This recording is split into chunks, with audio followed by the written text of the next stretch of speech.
Posed as allowed by the Brown Act.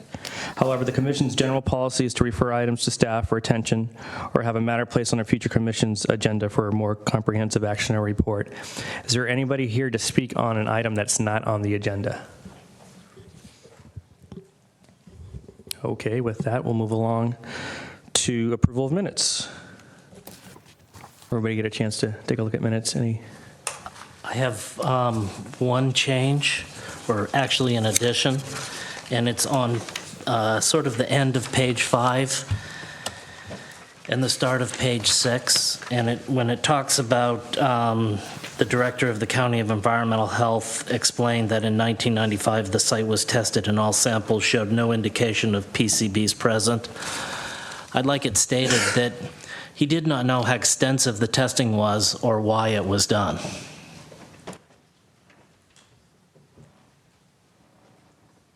Any other changes? I have no changes. I guess it wasn't the director of environmental health. It was a manager at environmental health. But Oh, okay. Okay, with those two changes, can I get a motion to approve? so moved. Second. All in favor? Aye. Any opposition? Okay, moving along. Public hearing, I'm going to read the long, boring statement. Procedure for public hearing. Staff will present a report on the history, physical features, et cetera, on the application, followed with the staff's recommendations. The applicant will make a presentation. Thereafter, interested members of the community may speak on the proposal. When all interested parties have had an opportunity to be heard, the hearing will be closed and no further discussion from the floor can be held. The commission will then consider the evidence and make its recommendation. If you challenge a public hearing item in court, you may be limited to raising only the items, those issues you or someone else raised in the public hearing described in the notice, the public notice, or in written correspondence delivered to the city at or prior to the public hearing. Speaker should fill out a speaker's form found by the door and hand it to the recording secretary prior to addressing the commission. The speaker should come up to the microphone to speak since the meeting is being recorded. This will assist staff in preparing the minutes. I know there's probably some speaker cards, forms filled out. Is there anybody else that needs to fill out a speaker form? If so, can you do that now?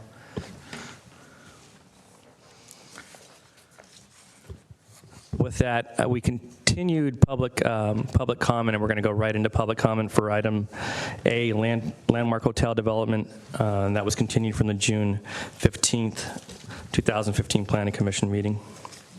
So I've got 3 speaker cards. There was a handing of the cards at the last meeting, and the way that I'd like to handle meetings is I usually put a 3-minute time limit for anybody that wants to speak, and 3 minutes only. If we can observe that, and please have the utmost respect for everybody's opinion, whether you agree with it or not. I'd like to move forward with that type of attitude. So with that, the first individual is Bob Black.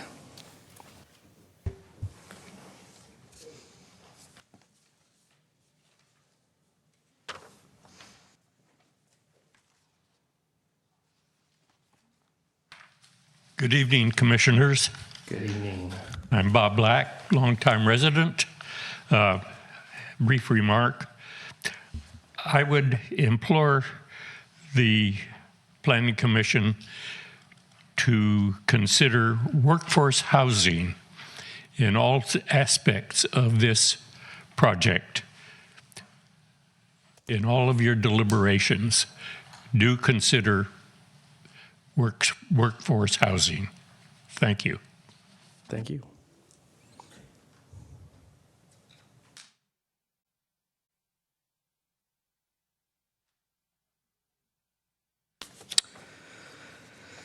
The next speaker is Ben Fuller. Ben.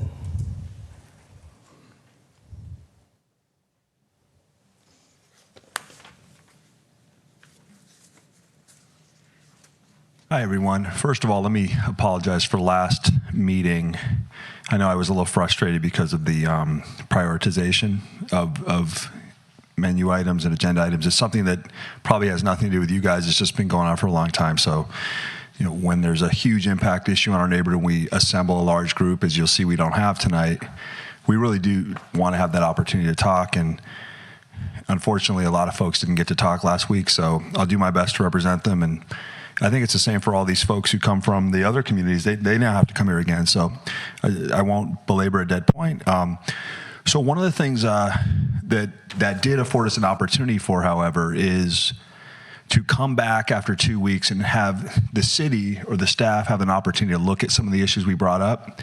And one of the things when I talked with Sam earlier today is he felt like the staff report had not addressed some of the issues that were brought up 2 weeks ago. So clearly the toxics is a big issue.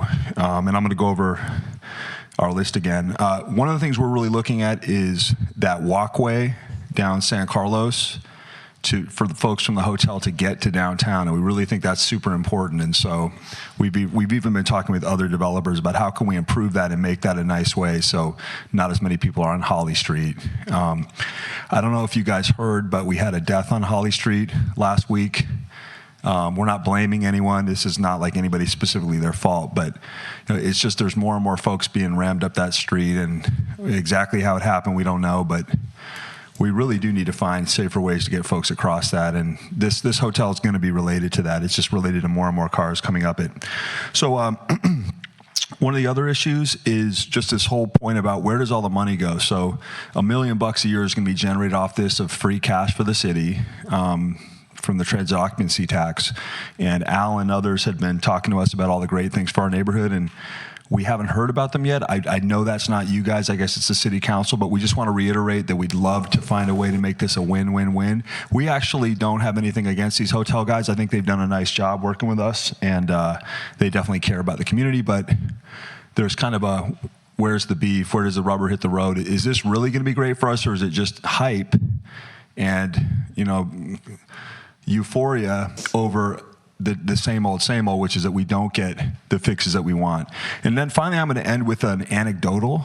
Anecdotally, we walked that area in front of the train station, which is going to be radically impacted by all these people from the hotel walking by. And we walked it with the new developer, the guy who's doing that office building on Branston. And he said, there's two issues here. One is landscape design is terrible. So no garbage can ever get picked up because nobody's going to lean down and pick up every cigarette butt from the train station. So do a different landscape design. Don't use bark, just use a blower. That was his first point. His second point is that we actually just need to do a better job. And so we're trying to get little things changed. We have no idea how to get the smallest changes. We're public works, unresponsive. We're literally, I've been trying to get that train station cleaned up. You've heard about it every single time for years. How come we can't execute on the most basic things? So anyway, I don't want to be negative. Everyone's working together. It's a great process. Thank you very much for listening. Have a great day. Thanks, Ben.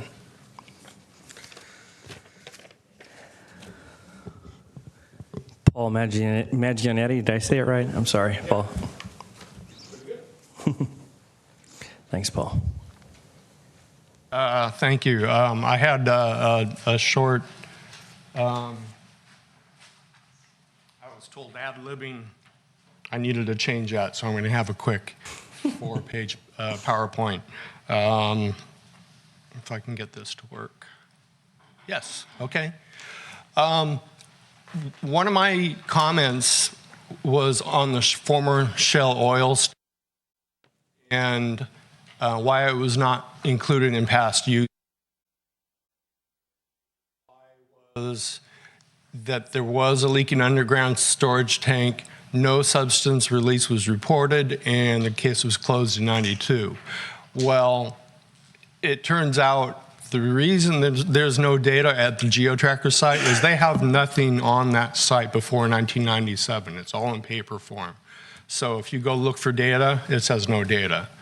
But fortunately, Applied Water Resources Corporation, which the city hired to do it, did look at it and found, yes, there are toxics there, including what you would expect from a former gas station, MTBE, hydrocarbons, that kind of stuff. And there is a monitoring site to monitor what's going on there. My other My next question is, why have past PCB results not been included in this? I know they said that they did test and we weren't able to see the data. This is, and that was mentioned at the last meeting.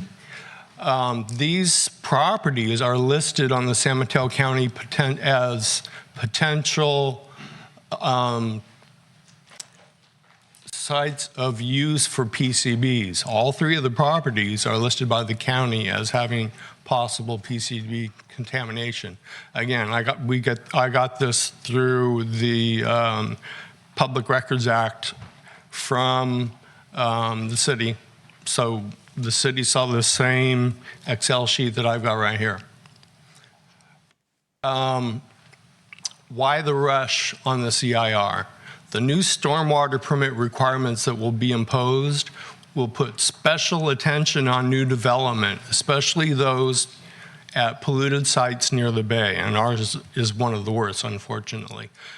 Fact is that building over the land and forgetting about it will cost more in the long run.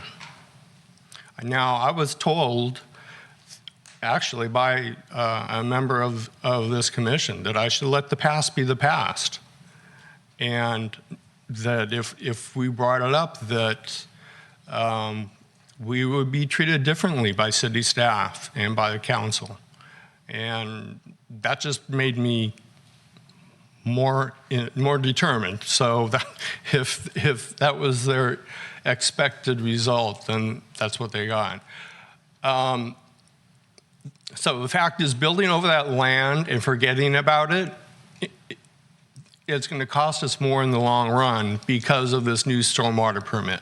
Cleaning up the TCE and PCB hotspots now properly will lower the likelihood that the city of San Carlos will need to build a stormwater treatment station. As if you can imagine, all the stormwater would have to be treated to remove these as much as possible. And you can see down below, this is again through the Public Records Act from the city. The MRP will require permittees to reduce the discharge of pollutants from their MS4s, that's the pump station, to the maximum extent possible. Requires actions in the following areas: municipal operations, new development, redevelopment, industrial and commercial sites, illicit discharge. It goes on and on. Specific pollution controls include pesticides, trash, mercury, PCBs, pathogens, and carbon. So, While you're way over the 3 minutes, I'm going to give you another minute. okay, So to sum it up, Planning Commission should recommend that PCBs and chemicals associated with the gas station be tested before approving the EIR. The city has the power to do so. They own the land. They can test for anything they want. It can be and should be asking for more testing. This is the responsible thing to do. Testing for only the minimum they can get away with is short-sighted. The new stormwater permit requirements may result in fines from the regional water boards or lawsuits from bay keepers or other NGOs. Thank you for your time. Thank you, Paul.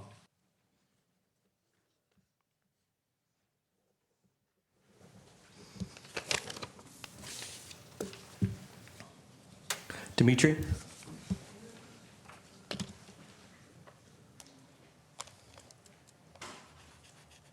Hi, Planning Commission members. It's great to see Paul put together such a great presentation. I think the thing that's important from my perspective is to understand that over time we've learned a lot about pollutants, carcinogens, and their effects. A while ago there were, I can't even think of all of the types of pollutants that were around, that were used in farming. People were getting sick. We had farm workers organizing.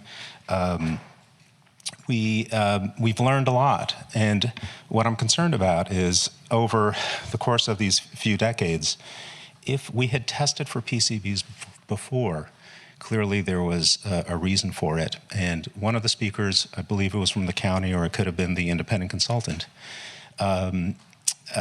stated that PCB testing had been done, but they didn't know what the results were. Technology has improved significantly. The standards have increased significantly. And I think it's high time we actually just retest and figure out what the heck is there. If there's nothing there, no harm, no foul. It'll be great. Everyone will feel better. And we can go ahead with the project and then argue the merits of the project as it stands. The other point I want to make is one that it's very bothersome. We have this legacy, this saddening toxic legacy that's been the result of inaction, and it's been the result of inaction of our public agencies. And we could argue why. I think there are staffing issues. I think there are political issues. But the point is, we've allowed these pollutants to keep sinking through the ground, lower and lower. They get into the aquifers. They keep going lower and lower. They get into the bay. And then when we do get rains, the stuff washes up. You have particles. And San Carlos has been fined for discharging of illegal amounts of carcinogens. So it would just seem prudent for us in our redevelopment of East Side properties to do the right thing, to do it prudently. And whether or not this body, I'm sure Mr. Rubens is going to say, you don't have the ability or the authority to say it should be retested. I'm sure he's going to say that. But it's the city's damn property. So as a property owner, I can test anything I want. So something about that just it doesn't feel right. But at the minimum, if you're not going to reject the EIR for the fact that there wasn't due diligence done, and I think it's very clear that it wasn't, if a couple of people, lay people, can find this information out, but the consultants who are paid tens upon tens of thousands of dollars are going to do the bare minimum, something's wrong. Right? It shouldn't be the responsibility of individuals to kind of say, hey, something's wrong here. But it's fine. That's what we're doing. And what I'm hoping is to appeal to you as individuals, as community members, to think about these impacts. And I don't want to argue about whether or not the hotel should be built or how many stories. I think that's for another day. Unfortunately, maybe today, if it does open up, I'd want to have a separate chance to just talk about that a little bit. But I hope you guys can understand that having the consultant actually just go look through city records, and that's all that was done. And no one went and spent the time to look at the available documentation that's there from the agencies that are actually dealing with the toxics. That was an oversight, and that's not due diligence. So I'm asking you guys to think about that, reject the EIR on the fact that it was incomplete. If Mr. Rubens is going to argue and take away your power, then you should at the very least recommend to the council that the council make that happen. So that's all I have to say about that. If I have a chance to talk about the project itself, I'd be happy to do that later. Why don't I give you another minute? Another minute? Oh, a whole minute. To talk about the project itself. Yeah, so thank you. You know, I at the last meeting, I commented on the fact that the last packet you guys had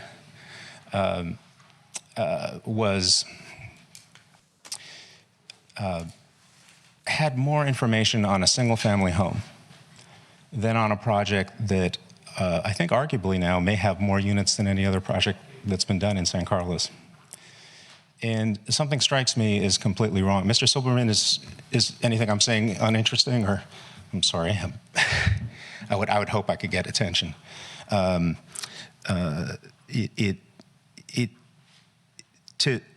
people were given multiple chances to get up and speak and then come back and talk about a driveway for 2 hours, 3 hours, however much time. We're talking about stuff that's a heck of a lot more serious, that has a heck of a lot more impact. Significant impact on a community. And, oh, yeah, you get a minute. It just doesn't strike me as right. It doesn't strike me as equitable. And I think that this process really does need to change. Thank you.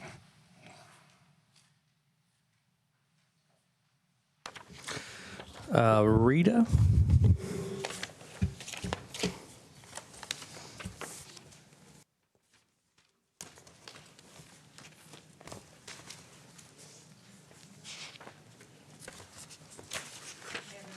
Hi.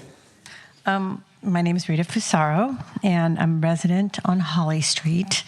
And I'm also a member of the Transportation and Circulation Commission, so I always have to put that out there.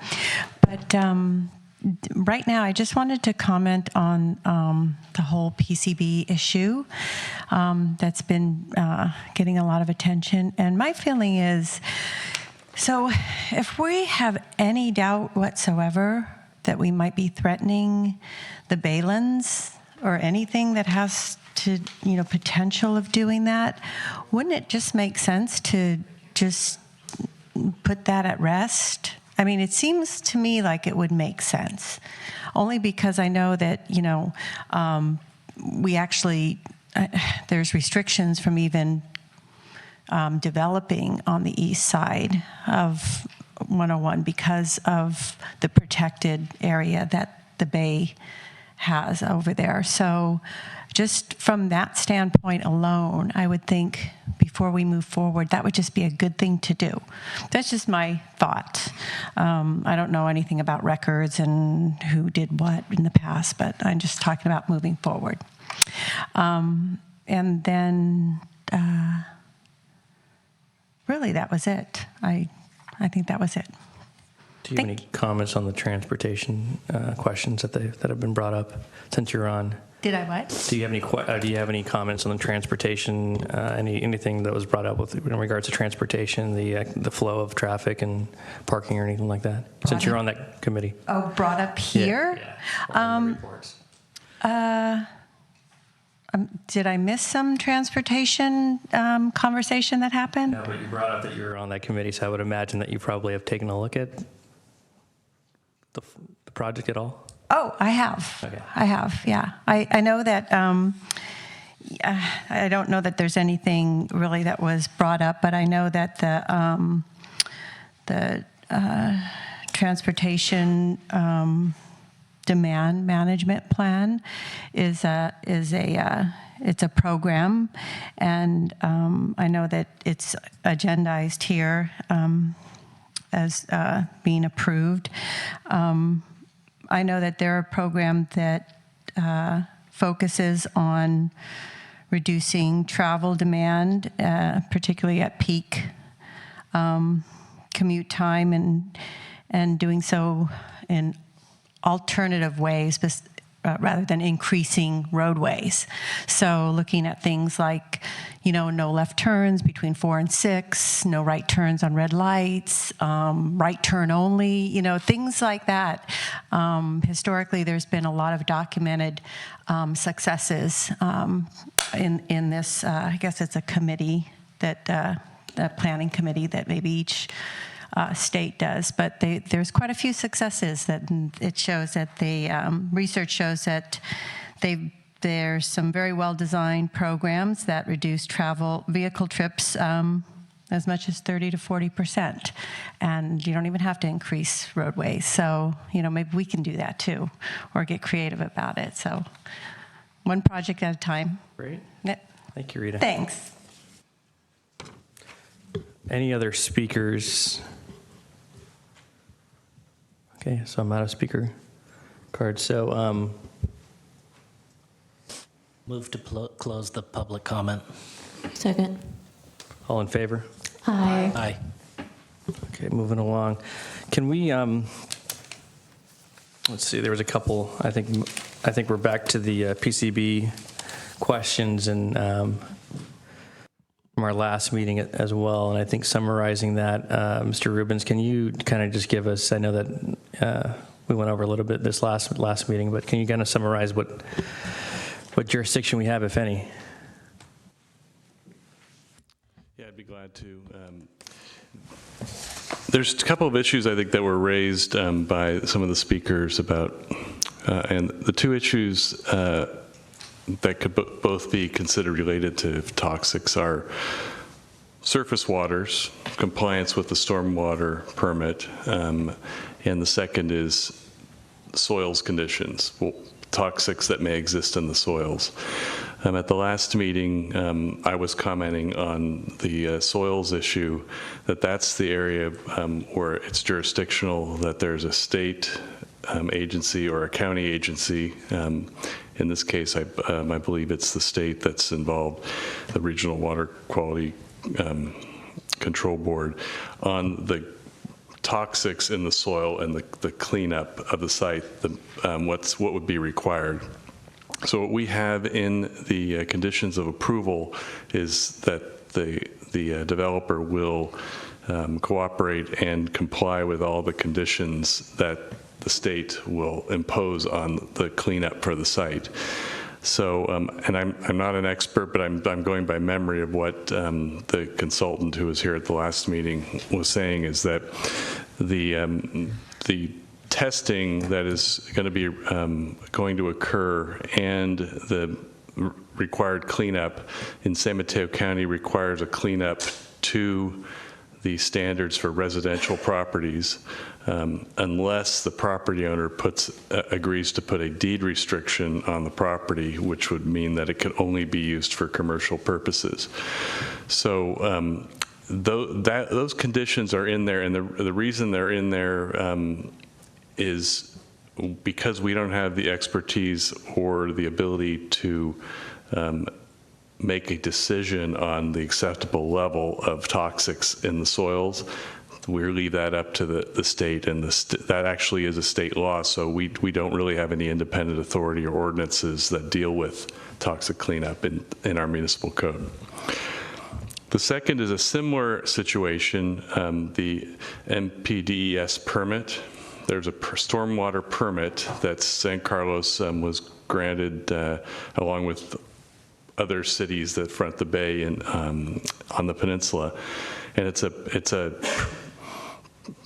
the history of it is that initially it was for cities over 100,000 population, but then the regulatory authorities in Washington realized that would exempt too many cities, so they lumped us all in regions. So we are now a larger region so our permit covers the whole peninsula.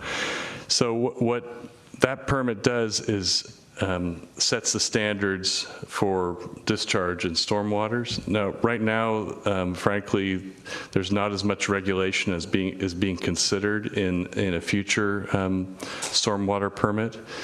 But the condition of approval that's in here is designed to comply with the current standards. And the current standards, correct me if the applicant could correct me on this, but the current standards require that all the stormwaters be retained and filtered from the site. So a development that might have been built 25 years ago would just allow the stormwater to flow off site wherever it was going to go. The design of this site, like a lot of recent development in town, contains the stormwaters on the site, and then the outlets have filters on them. So there is some mitigation of the stormwater that comes off this site. And I cannot speak to whether or not toxics that may remain in the ground or the soil, whether or not they end up going into the storm drain system. And I think that was something that was testified to at the last meeting by our consultant. But the combination of the condition of approval for toxic and soils and the compliance with the MPDES permit is the extent to which the city can regulate this. Now, I heard discussion about, well, the city council, since it's our property in this case, we could, that could be something that the council could require. This is true, and there's a complicated disposition and development agreement that's being negotiated and is, I think, near completion right now, and that includes provisions for toxic cleanup and the city's liability in the event some toxics are ever discovered there. And the way that, I'm just summarizing some of the basic provisions in a deal like this, because the DDA is not really before you tonight, and it's a council decision. But typically DDAs like this that deal with a large site that has a history of toxics, there is a provision in them that me, a city attorney representing the city, wants to make sure it has a indemnity clause for and hold harmless for anything that might happen in the future, because the city's only owned this property for a short period of time, and we did not contribute to any of the materials on the site. What that does is it creates the incentive for a purchaser of the property, in this case a developer, to make sure the property's clean. It makes sure that their lenders want to make sure that the property is clean and complies with standards. So those provisions, all those provisions together, give a high level of confidence that the site will be clean and safe in compliance with standards. Now I understand that there is still some concern in the community, and that is, I think, probably unavoidable in this type of a situation because of what I'll call things that happened many years ago or past sins. But the regulatory scheme is designed for this type of a development. There is protection. There are government agencies that are involved that are designed to make the property safe for the proposed development. And we're hoping that the development goes to the residential standard. I think that's the appropriate standard, but that's going to be the call of the county, and dependent on what is discovered on the site after they do the more detailed testing that is to follow. So I hope the long explanation, but I think because it's a complex project and there's a great deal of community interest, I think some detailed explanation of how this works, I think was important. So thank you for the question. Thank you. So a real quick question. As part of the EIR, if people feel that things got missed, for example, the PCBs or the gas station, is there some way that can be added into the EIR prior to us approving the EIR? Well, there's been I think this is where the jurisdictional issue comes into play, Commissioner Marsters, in that we have the mitigations in the EIR are compliance with state standards. So we don't have the ability to impose something more stringent than the state standards through the EIR process. What if what is in the EIR or missed something? You mean the analysis missed something? Yes. So say the consultant missed sort of the buried gas tank, or missed that PCBs have been potentially used on all of these sites. Where is that taken care of in this governmental process? It's in the mitigation monitoring plan and in the conditions of approval is where it is, because again, we're going to apply the standards. So I understand what you're saying is, what if something's missed? In the gas station, that's not on this project site, so it's a different location. The PCBs that are missed, those are going to be addressed in the further testing required by the state agencies. Okay, so by passing this, all of that's going to get taken care of. Everything that has been sort of mentioned by the public at this point will be part of the mitigation for cleaning up this property. This is probably not a city attorney question, but the mitigation monitoring plan and the conditions of approval should have all those concerns addressed. PCBs, it should cover the gas tank, it should cover all of that. Well, the gas tank is not on this site, so It obviously there needs to be. If some of it leaked onto this site and the soil needed to be cleaned up, yes, it would be addressed by that. And so there will be testing for all of those things. Oh, yes. But I believe that when the engineer was here last week, that they didn't intend to test for PCB. They didn't find there's a reason. So it's like this big circle of we don't think it's there, so we're not going to test. And even if we think it's there, we can't test because we don't think it's there. And I don't think that's really, it gets us in a bad way. It seems to me that what the state should be setting as minimum standards. And if we want to have something tested for PCBs, as a measure of precaution for the community, that we should be able to do that. It seems counterintuitive to me that we wouldn't have that kind of right to do that to our own property. Well, all I can say is, remember, I'm going to refer back to the DDA, which has a lot of issues surrounding the disposition and development permit that the council is going to be considering at a future meeting. You're recommending approval of the EIR tonight. You're not actually approving it, which is a little different than in the past. The city council is going to be the approving body for the EIR. Can we recommend approval with stipulations, like that they address that PCB issue and consider that it be? I think you could put in your recommendation that you want the city council to consider that as a possibility. That is something, since it's in your recommendation, that's something you could do. I'm sorry, Greg, one more question. So the disposition and development agreement, will the council have that before they approve the EIR? I'm not quite sure how the timing works. They're going to be considered at the same meeting. Okay, thank you. Any more, Scott? You mean on PCBs or the whole thing? Well, we should just get right into it, I guess. Okay. Does the developer want to say anything more, or are we done with presentations? Well, we're prepared to answer questions on any issue. We've got a number of consultants here this evening, Mr. Chairman and members of the Planning Commission. So we could, perhaps one approach would be to take it topic by topic. If there's a topic like parking or something that the commission wants to get more information on, we have individuals who can talk about that, or traffic, or other issues, architecture, landscaping. So we're prepared to go through topic by topic.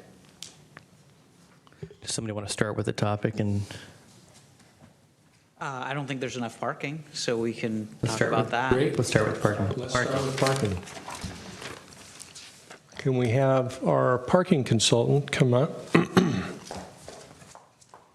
and put that presentation up. Good evening, Planning Commissioners. My name's Bob Davis. I'm with RBF Consulting. We're a company of Michael Baker International. I'm here to talk about the parking requirements for the project.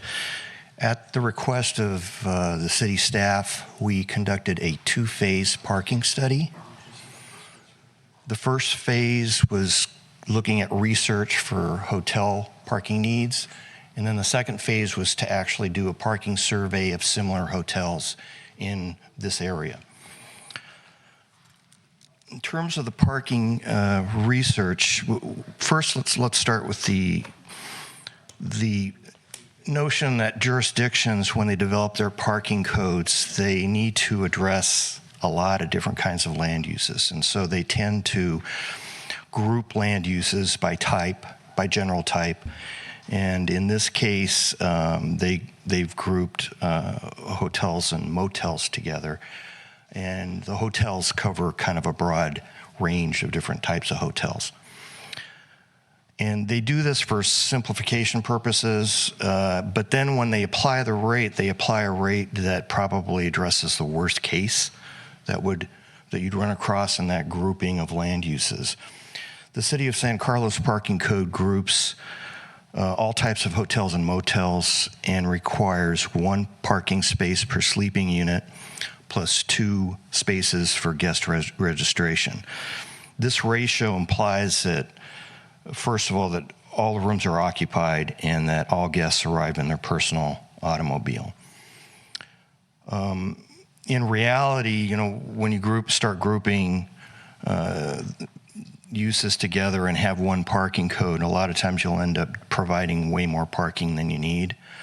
And so the city has actually recognized this, and in City Ordinance 18.20.050 parking restrictions or parking reductions, They allow that rate to be reduced if it falls into a certain category or if it can be demonstrated that the land use really doesn't require as much parking as the code suggests.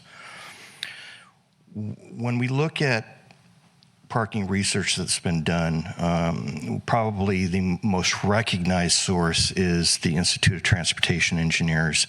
They develop, or they conduct a lot of surveys and research on trip generation for land uses as well as parking needs for land use. And they have a manual, a parking demand manual that's that includes research on all sorts of different kinds of land use. To give you an example for the parking category, they actually address 5 different types of lodging, including motels and various types of hotels. And each one has its own unique parking needs and characteristics. The ITE surveys for this kind of a hotel finds that an 85 percentile parking ratio of about 0.75 spaces per occupied room. And they always express their ratios in terms of occupied rooms because that's really what's generating the parking demand, not the unoccupied rooms. The city's code, on the other hand, just says per room. So again, the implication is that it's fully occupied. So is it per room or per bed? Per dwelling. Sleeping unit. Sleeping Is that unit. defined as a bed or a room? No, it's defined as a room. But, sorry, on that line of questioning, it says that there are 23 two-bedrooms planned, so wouldn't that mean that our code would require 46 parking spaces for those 2 bedrooms, or am I completely missing it? No, our code just says 1 parking space per hotel room. It doesn't distinguish per rooms, number of beds in a room or number of rooms in a room. Oh, okay, sorry, I misread it. To me, I thought it said per sleeping unit, and in my mind, 2 bedrooms would be 2 sleeping units. Okay, so continuing with the research, RBF in just the past 2-3 years have actually done surveys at 7 similar hotels to the one that's being proposed here. And those surveys involved 18 survey days that included both weekdays and weekend days, because a lot of times you'll have maybe a peak on a weekend day for a particular kind of hotel and have a different parking needs characteristic for the weekday. And when you look at all of those surveys together, the parking demand ratio averaged 0.64 spaces per room and 0.77 spaces per occupied room. So that's lower than the roughly 1 space per room that's required in the code. So tell me about each of those 7 hotels. Okay. The 7 hotels included the 3 that we surveyed here locally, but I'll be more specific about those. It also included 4 hotels in Southern California, Homewood Suites in Agora Hills, Courtyard by Marriott in Carlsbad, Residence Inn in Oceanside, and Hyatt Regency in Mission Bay. So there's a range there of different kinds of hotels. But I was actually hoping you could tell me about the hotels themselves. Like, did they have multiple rooms? Did they have any separate employee parking? The hotels that were surveyed are documented in 2 memos that we prepared, technical memos for the project. One was submitted in December, and then the one for the local hotels was submitted in January. Do we have those in our packet? Yes, you should. Looking for the And in each attachment. case, the hotel that was surveyed includes the number of rooms, the number of parking stalls, the room rates, and amenities for the hotels, just to give you an idea what each one offered. And then it provides the detailed breakdown of the parking survey results that showed how many occupied spaces there were. When Could I just, while staff points me in the right direction, because I thought I reviewed the packet carefully and I just don't remember seeing it.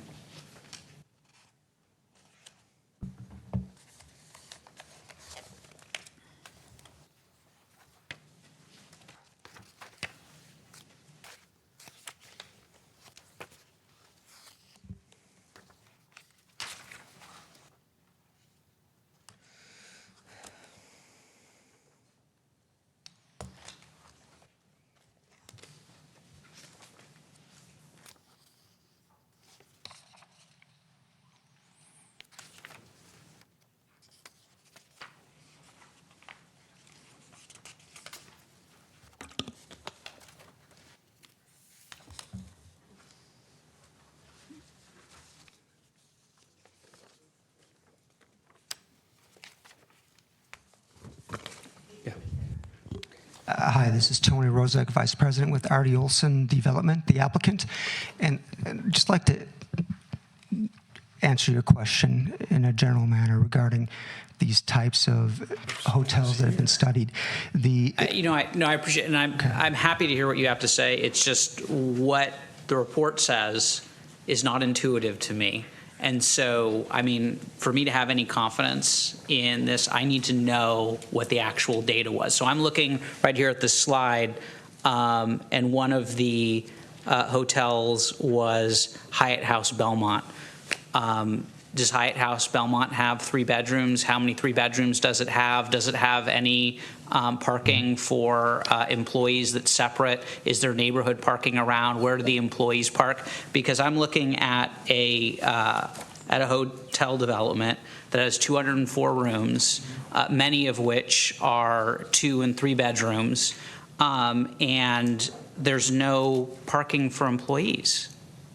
So when you look at this number of 0.73 spaces per occupied room, that gets you at 153 spaces.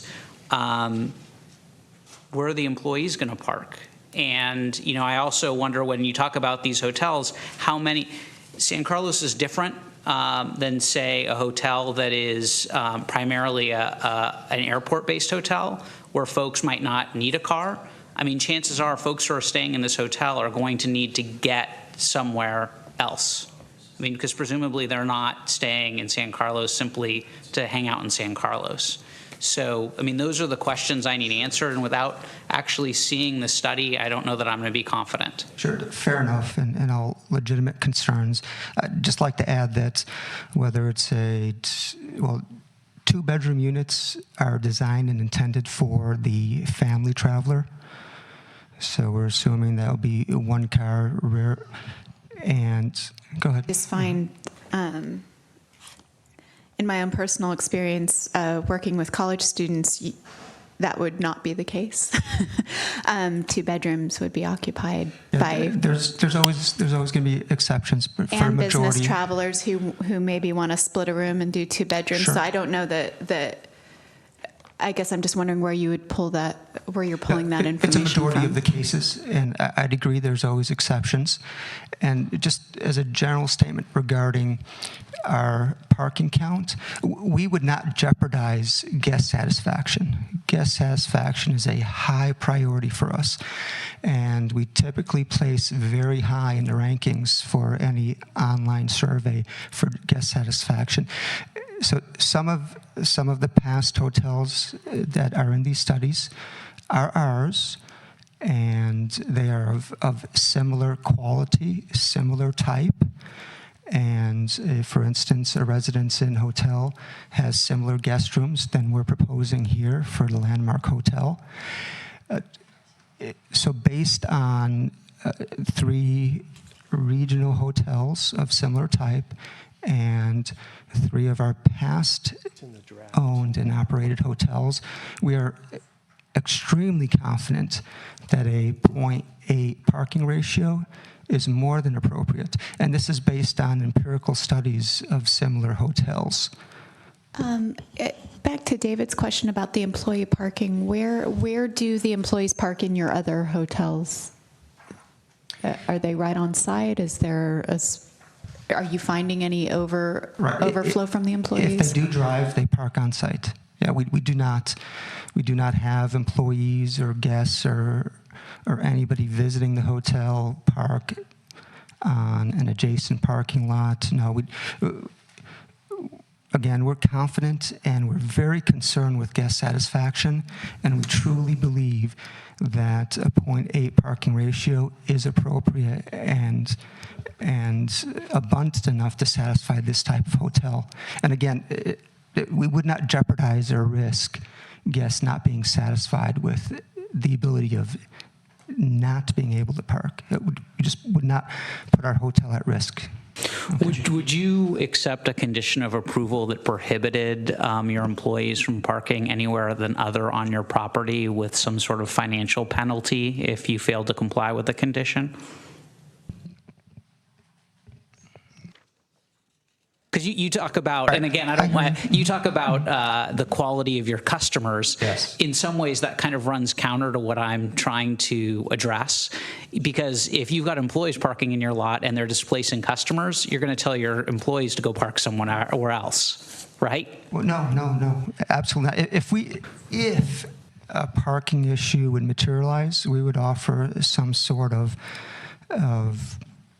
carpooling or car sharing or some sort of other mechanism to help employees get to our hotel. And some of these items are addressed in the transportation management plan.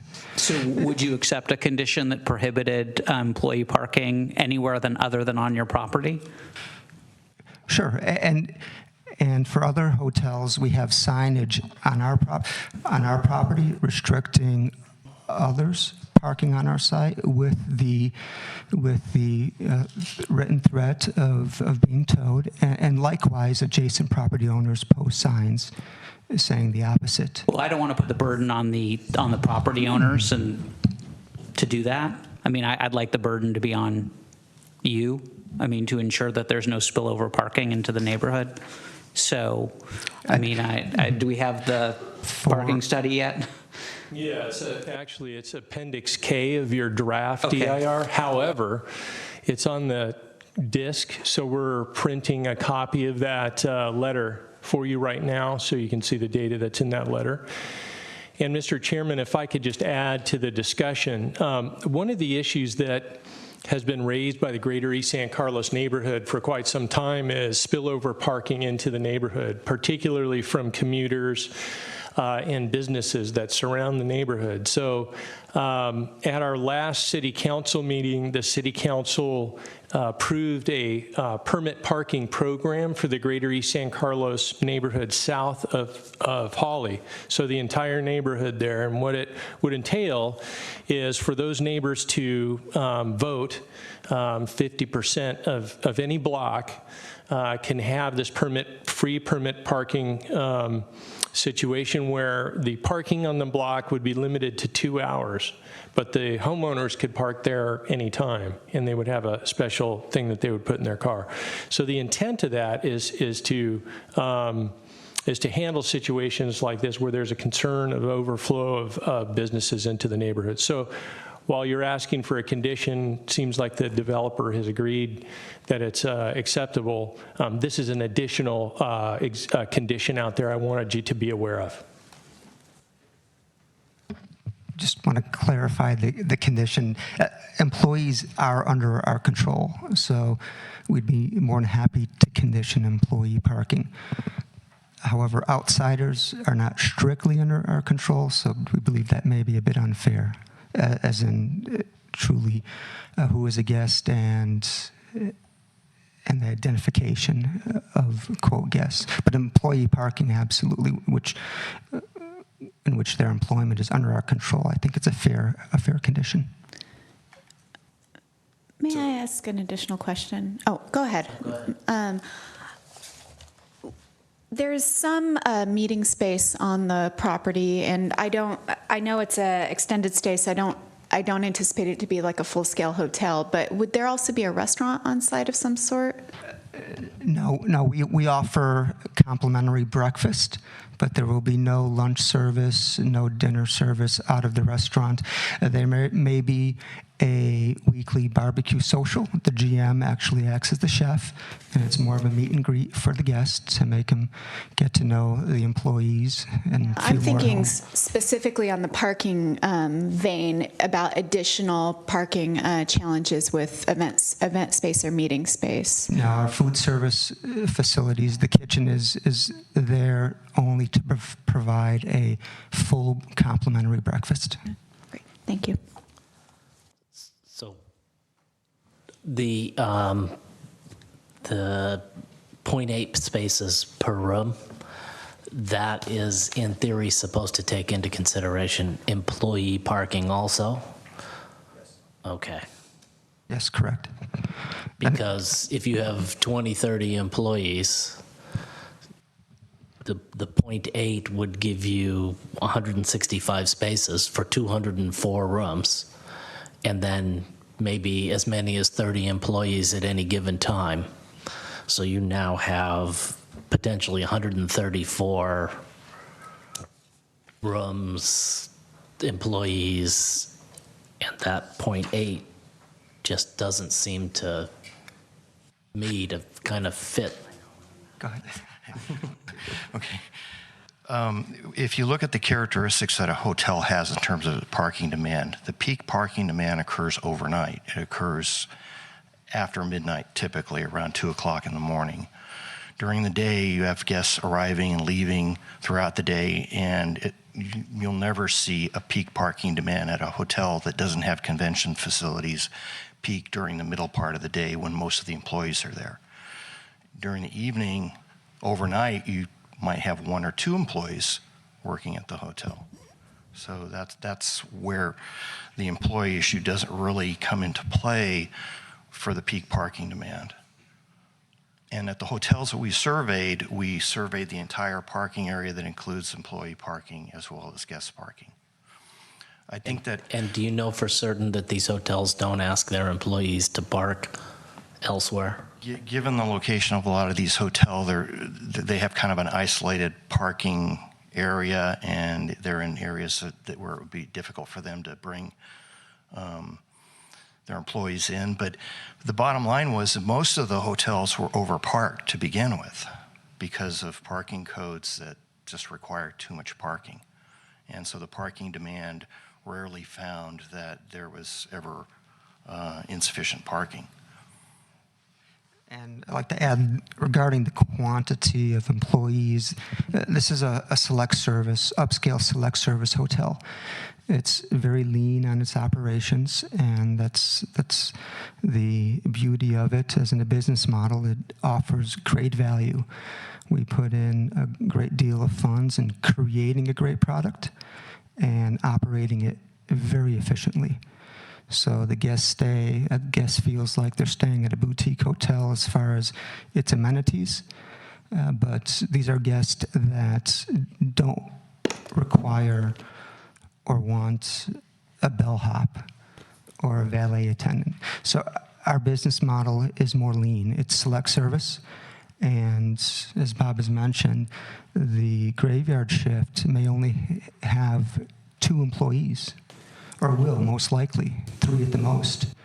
Our major shift during the day may have less than 20 employees because of housekeeping. And in between that and the graveyard shift, those numbers dwindle down very drastically because we do not have a restaurant that services lunch or dinner.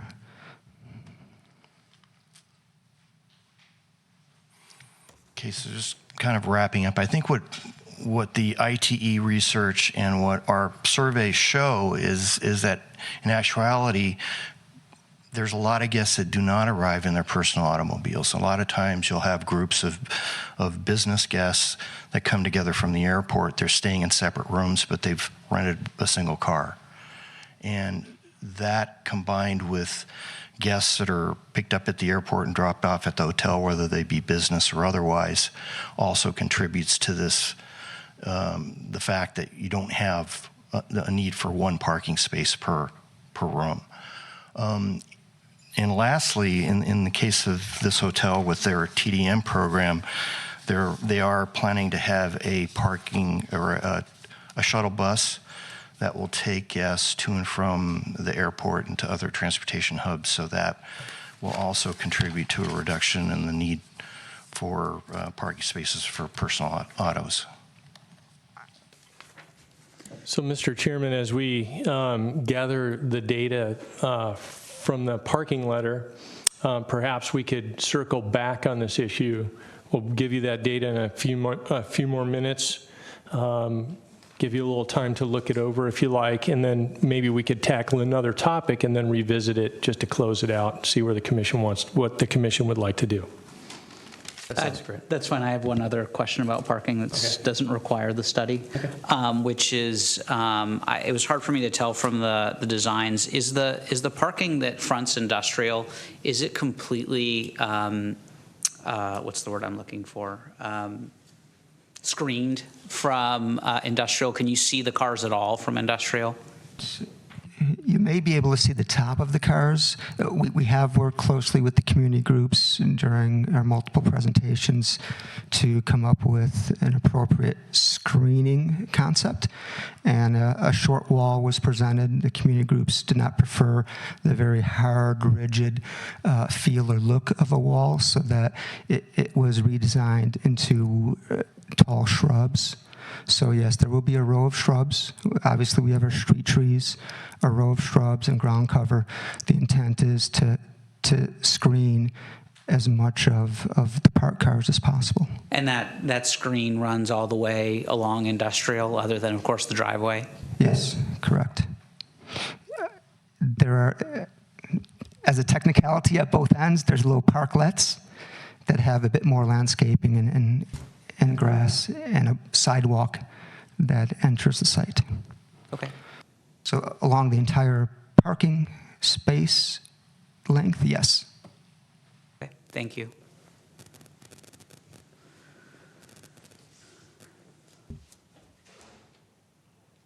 Okay, I'm sorry. Looking at the design.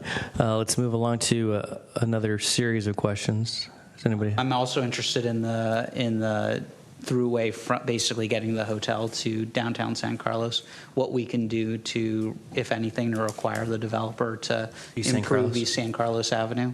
So, I mean, I don't know. Probably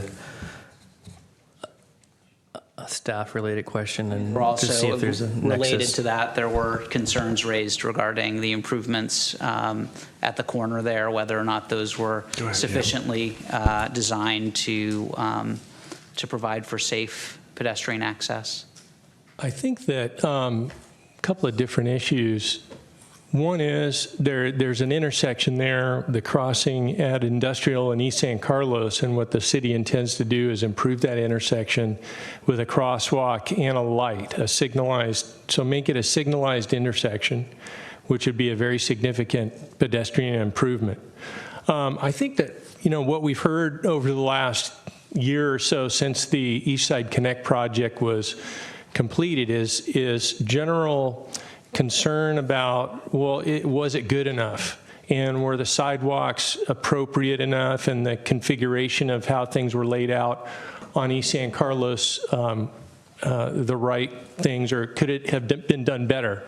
And so Public Works believes that what was installed is appropriate, and it was, as you may or may not know, there was a fairly significant change to East San Carlos Avenue where bike lanes were included, and the road was narrowed a bit. So it is a lot better for pedestrians than it was before. Could it be better? I think is a matter of opinion, and I think that we've heard from, I think Mr. Fuller mentioned it tonight, that they'd like to see additional improvements on East San Carlos Avenue. But I can tell you that it's been improved. It's a lot better than it was. You can walk down there, and the intersection at East San Carlos and Industrial will be improved as part of this project. The second part of the question, or maybe perhaps it was the first part about whether or not we could require this type of off-site improvement. I think there's a major question in my mind about a nexus between this project and such a substantial sidewalk extension off-site. Typically, you would do, if you were going to do a condition of approval, it'd be just the frontage of the property, unless you had some sort of a strong nexus study that would tie the impact of the project to the need for a sidewalk connecting to Caltrain, for just to use that as an example. And I don't know if, I think I would be recommending, if that's something that you wanted to do, you'd have to first commission and require a study of that, and then figure out if the impact of this hotel was sufficient to justify doing that safety or other sidewalk improvement. And just based on my experience, I think that would be a hard one to show for this size of a project. It's not something we've ever really required of other projects in town, too, I think I might add. Like, for example, the Transit Village has its mitigation for the traffic is the signal at Cherry Street and El Camino, and some improvements on the frontages, and then some improvement at the intersection of Holly and El Camino.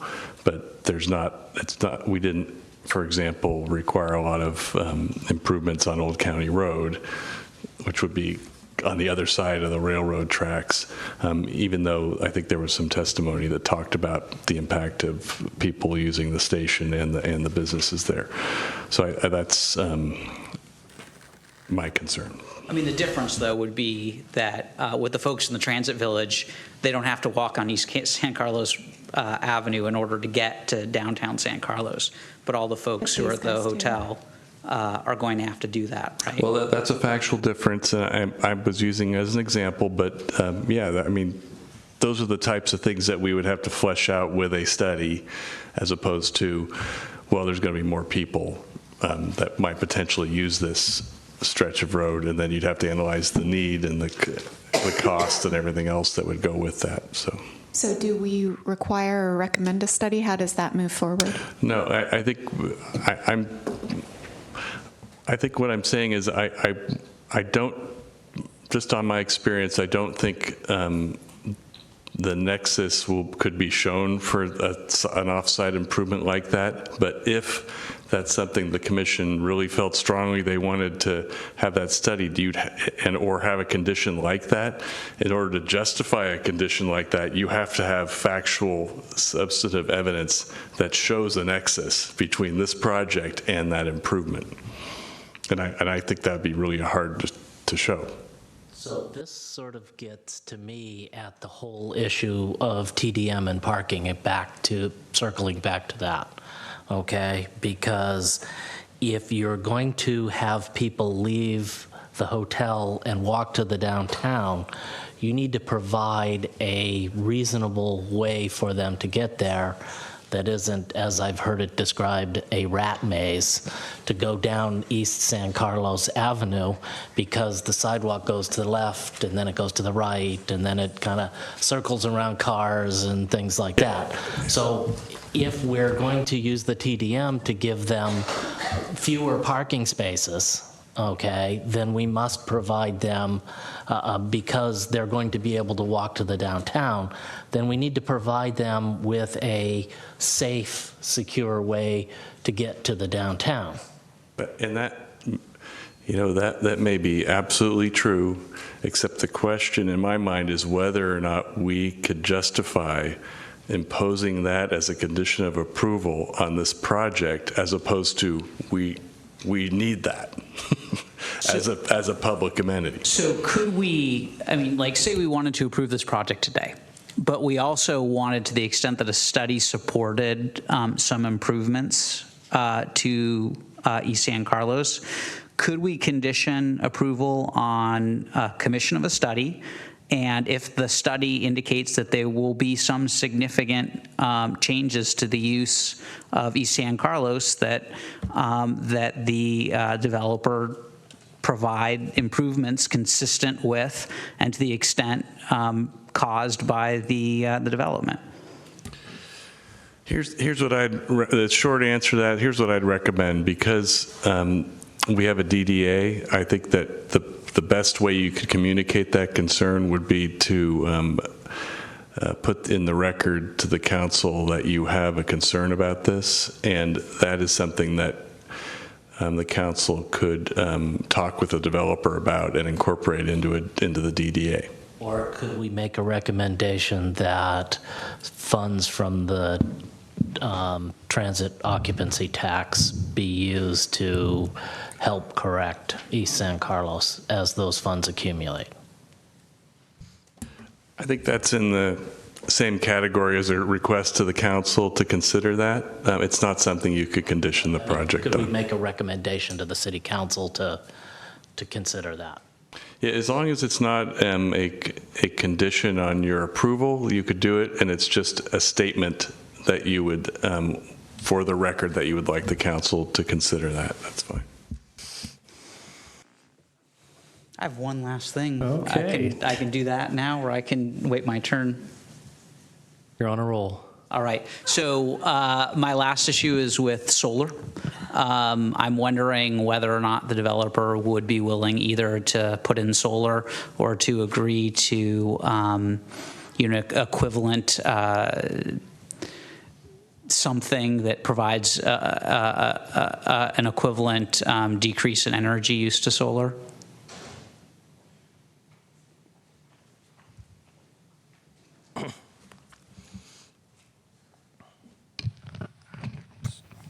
We're very conscious of energy consumption, and solar, unfortunately, is a little more costly than most businesses lend to believe.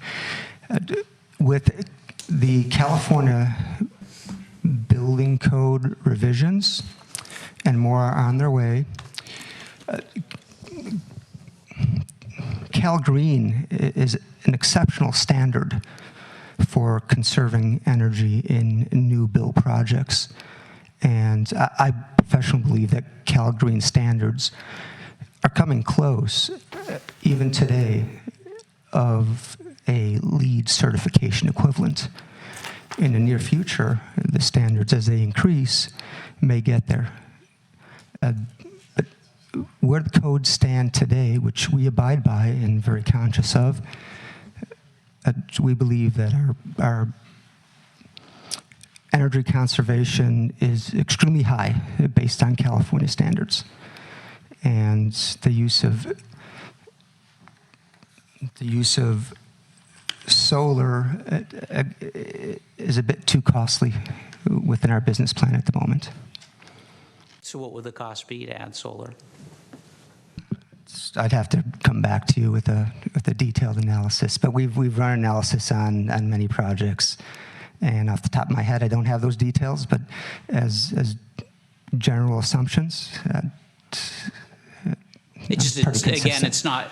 I'm not a hotel developer, so it's just intuitively, generally speaking, it seems like solar, tends to pay for itself. I mean, so, there might be an outlay on the front end, but presumably this energy savings would make up for that to some extent? No? Well, the efficient. I'm Jeremy Grant with Architects DLR Group. With the efficiency of solar panels, there's a great upfront investment. So, there's that. But I actually wanted to speak to the energy savings. I actually have some hard numbers for the current Cal Green and California Building Code. These hotels that we're building and designing, I can just run you through some numbers here. Compared to an average hotel that's existing today in any of these cities up here, a new hotel that Artioson would develop would be using 26% less energy, 33% less carbon emissions, 30% less indoor water use, 50% less outdoor water usage. That comes from, the drought-tolerant plants and things.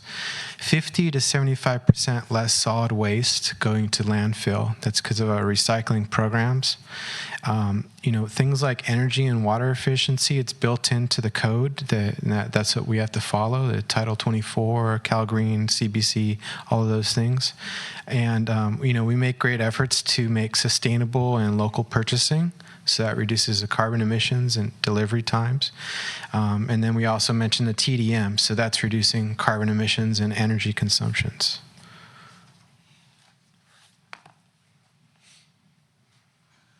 Okay. I'm going to go to this side now. This right-hand side over here is pretty hot today, so. Shannon or Angela? Sure. I already spoke on the parking concerns I think we all shared. I have a question about the pacing and timing of construction. And so maybe this is more of a staff question. With Transit Village and Wheeler Plaza coming up, it just seems like crowded. So I'm just wondering, is there a plan to pace that or incorporate all yeah, I'm those not thinking of the right projects. word. Sorry, I've got allergies and I'm a little muddled in the brain today, but yes. Good thing I write things down. Through the chair, there's a grading and dirt haul permit that talks about for this particular project and for all the projects like Wheeler Plaza and the Transit Village, it talks about how construction grading can occur, and also talks about dirt haul routes and things like that. So for each project, you'll have a different route a lot of times for the vehicles. And I think that might have been discussed at the last meeting about how the route would occur for this project. It would go on to Industrial, make a right at Hawley, I believe is what we talked about. So they'll all take different routes. Some may be more efficient to go down Harbor or somewhere else.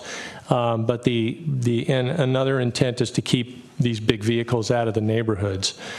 So there is going to be a lot of construction going on in the next couple of years. But I think that with the controls that we have in place, we'll try and, reduce the level of impact on the residents of San Carlos as much as we possibly can. Can I tag onto that just a little bit? And maybe I can ask the developer a question. As far as construction hours and days, the city allows construction to be Monday through Sunday, with limited times on Saturday and Sunday. Would you be opposed to limiting the construction to Monday through Saturday? And also limiting the dirt hauling to Monday through Friday? So eliminating Sunday. Sunday for Correct. construction, and Saturday and Sunday for the dirt Saturday. hauling. That's acceptable. Yes. Okay. That just kind of gives everybody a break from some of the construction. The other question, kind of concerning the noise here, is do you intend to drive piles in order to anchor in the same way that PAMF did? We are analyzing the different foundation systems, but at the moment, the front runner is a soil stabilization system, which is geopiers, but not pile-driven, not a pile-driven system. Okay. Would they be required to come back to the Planning Commission if they do a system of driving piles into the ground? And that's a question for staff. I don't think so. It's part of the building permit.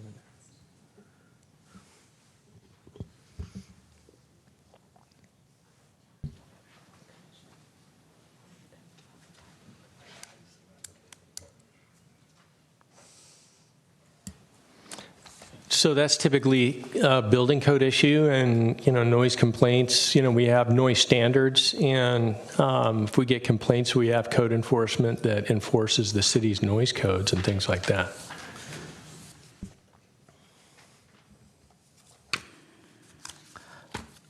So can we make a limit on if there is pile driving that it be done Monday through Friday and not on the weekends? Yes. Okay.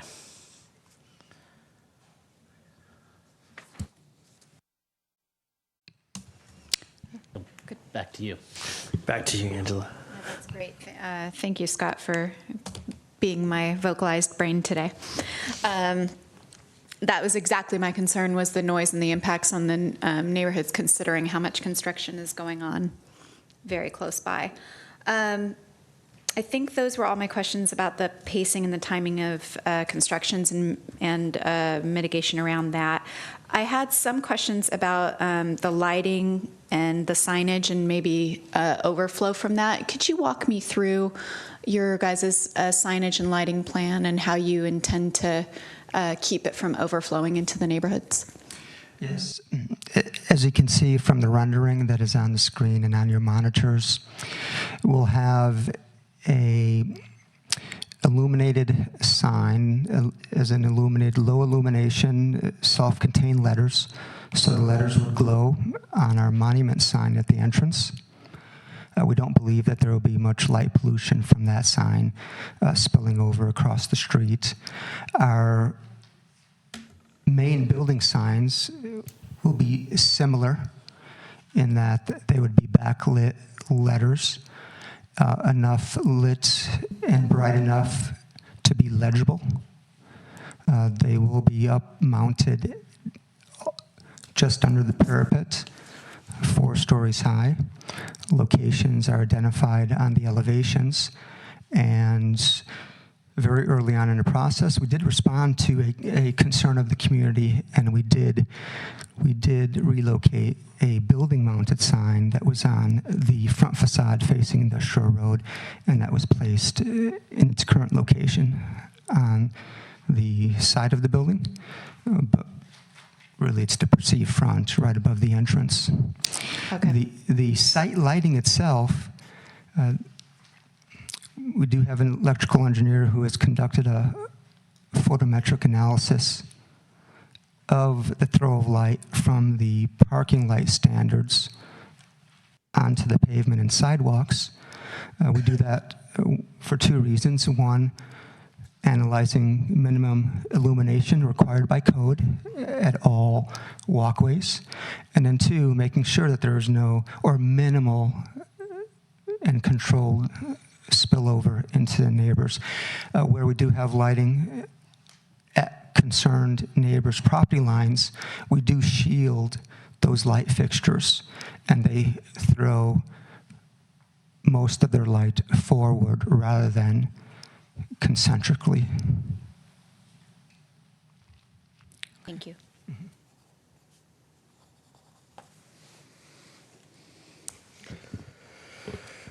Angela, do you have any more? I do. Forgive me. But I can let Shannon go. My concerns are more on height and massing and then the design and color. So that kind of seems like another big topic. So I want to see if anybody else has anything additional first. Okay. There's nothing in those lines. Why don't we just go into another topic then? So Angela. Okay, so I have a concern about the height and massing. And it does admittedly seem like an awful big building in a very small T space.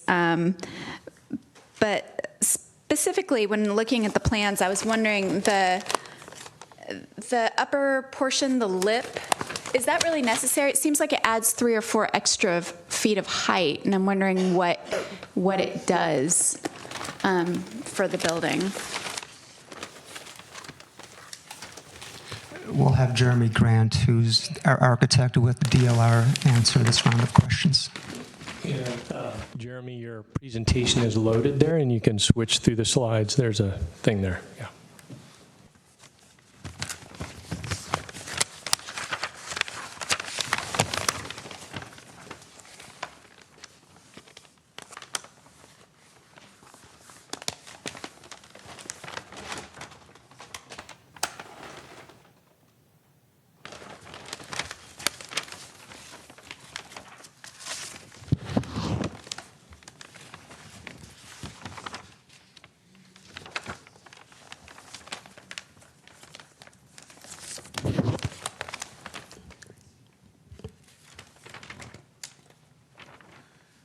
Okay, so you can see where we started, the image on the top.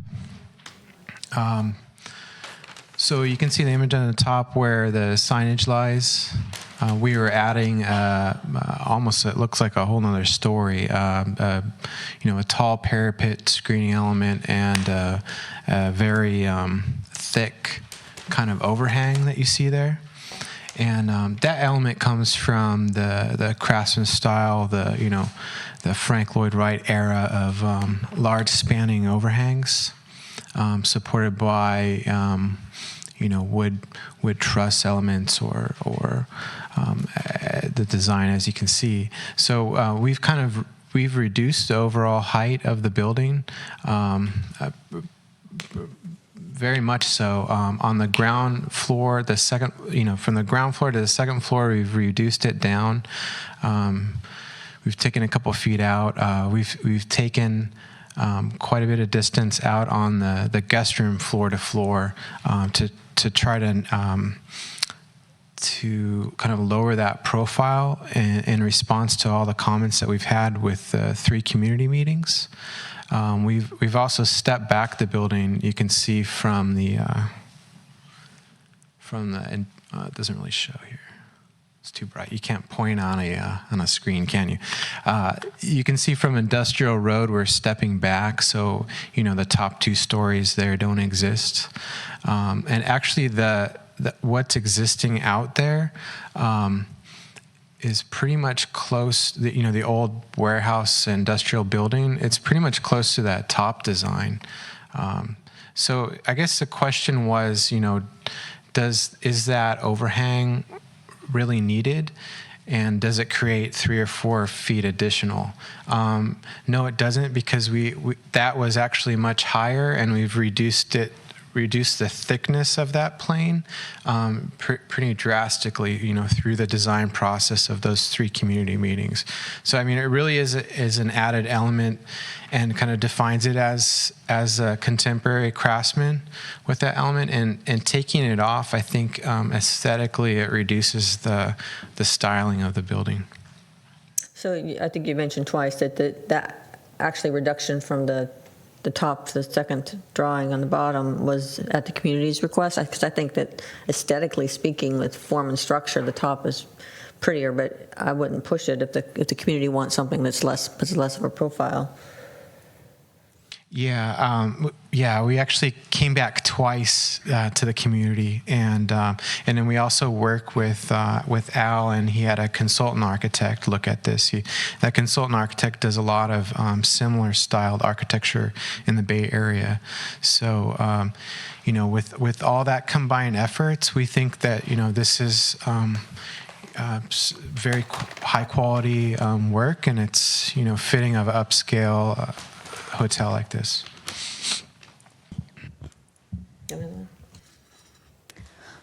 Oh, no, go ahead, guys. The color that we're seeing on this diagram, is that representative from in your opinion, as to what the real color will be? Because it seems to me that the colors are so close by the sections that it's hard to even see, or maybe it's just because it's a picture, the actual setbacks or the depth, because the colors are so similar. Yeah, there's some concerns when I'm working on my computer and working with my team. Our screens are color correct, so we're looking at the color as it will actually be in real life. And then when I send that out, who knows what your monitor looks like, especially with the monitor up here. So we have provided materials boards, and those, you can look at those as a closer representation of the actual color. But honestly, as an architect, we spec the color beneath the sun in a smaller scale, so we do mock-ups. And even then, the color isn't exactly correct, because on a larger scale, the color can be diluted. Depending on the the clouds in the sky and the amount of sun, the level of that sun, the color can appear different. But I would say, this is kind of a close representation of the color, but I think there's a greater differentiation than what you see on the screen. Yeah. Because of the different variations that may be caused from screens or monitors, even looking at actual paint chips at a small scale, we will build a exterior wall mock-up at our site. And it will be a one-story live scale representation of part of the exterior. And on this mock-up, we will add each and every color that's proposed on our building and take one final look to make sure that within the natural lighting and the natural environment that these colors are appropriate. And we would welcome any of the commissioners or anybody from the city to attend, and we can send an invite when that does occur. Yeah, I think that would be a good idea. I actually, seeing that printout is much different than what we're seeing here, and that helps eliminate my concerns. But what you're offering, I think I would greatly appreciate it. I have to say, Shannon, I actually have a similar kind of visceral response to the drawing up on top versus the rendering below, though I do understand bringing it down because it does seem less massive. And it occurred to me that one of the reasons I might prefer the top drawing to the bottom is that it's in white. So I know I'm one of the only people apparently in the city that doesn't share the love fest for the not quite craftsman style. But I know it's a thing. I know it's what we're doing. I get why you designed it that way because it certainly is representative of our city's current trends and on the peninsula also. But I have to say that the mid-tone golds, not really the light color and the dark color you picked look decent, but the mid-tone golds to me really, I don't love them. And I just needed to make sure to say that. I think I have a better response to the whites and the dark grays that you have on the front rendering. The mid golds to me seem a little tract house community, and I'm just concerned about that since we're going to have a lot of the mid-tone gold looking buildings coming to San Carlos very soon. Anyways, that's my comment on that. These two. Yeah, I have the same feeling about. Just wrong. Mm-hmm. This is nice. This is better. That's good. These, for the record. As the colorblind person, I will not comment on any of the colors. I'm sure they're all very nice. How you spell It's my visceral response. Are you done? Yeah. Okay. Mr. Chairman, you can make recommendations in terms of different color schemes. So if you would like to do that, you can go ahead and do that. You could ask them to have a colorist provide, other alternatives, something like that. So that's within your purview, certainly. Thank you. These. So, real quick question. And I remember attending the neighborhood meeting. Did the neighborhood have any objection to the colors that were presented? The colors presented, I'd say that those colors kind of came out of those community meetings because the two styles that we presented, one was a contemporary Mediterranean. And you look at contemporary Mediterranean, it's a lot of golds, browns, dark and lights. But then they also like the style of the craftsman, the detail in there. So it's kind of like a conglomeration. It's a dynamic thing, designing with a community group. So I think that's kind of how the colors ended up. So I have a couple more questions about design, if nobody minds. Yeah, please. Okay. So can you show sort of the picture where you're looking down on the project.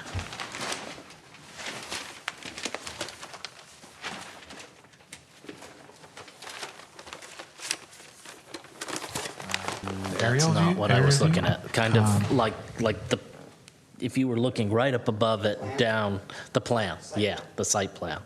Oh, the site plan, not this one, No. but the actual plan.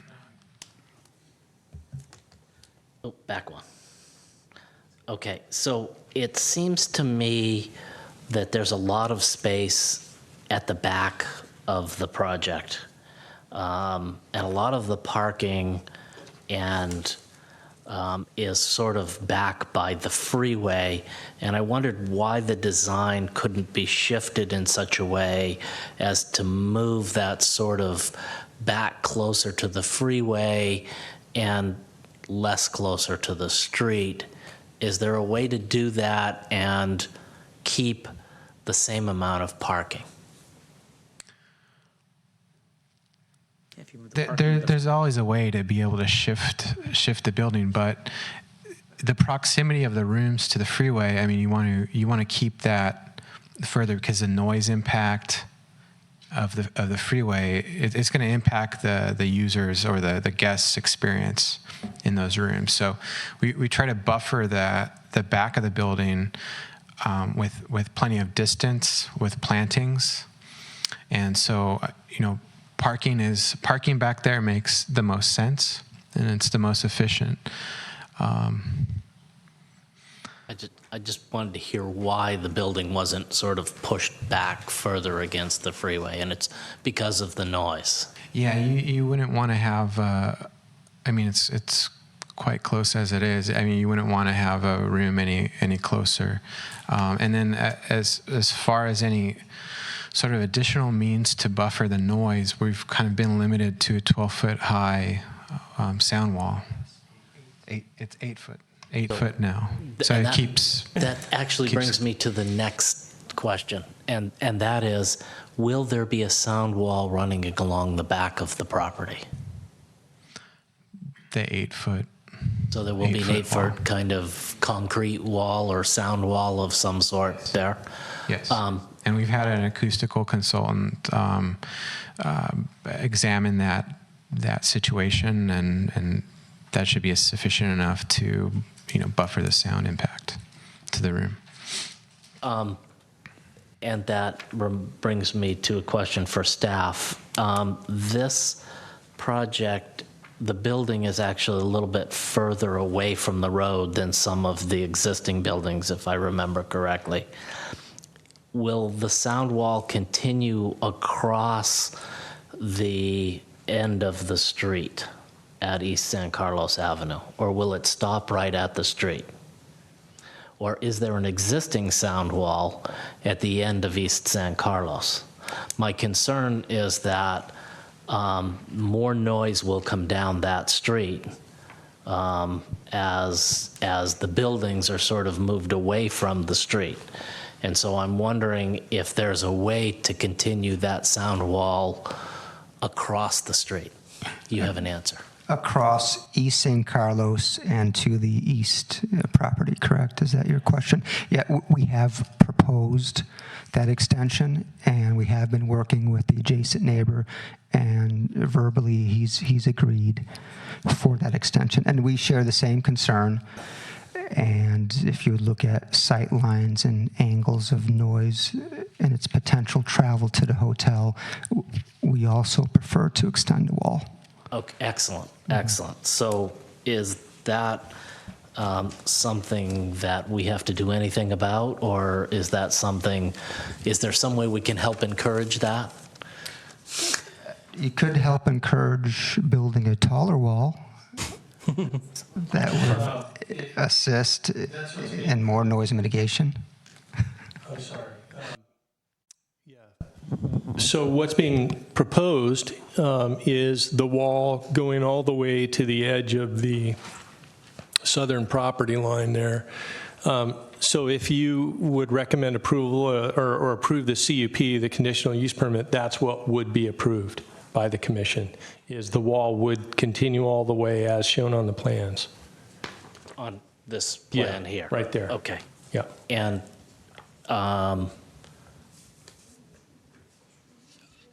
is there a particular height that you would feel more comfortable with that would alleviate some of the noise into the neighborhood as well as to the hotel? Yes, along the freeway, we prefer a 12-foot high wall.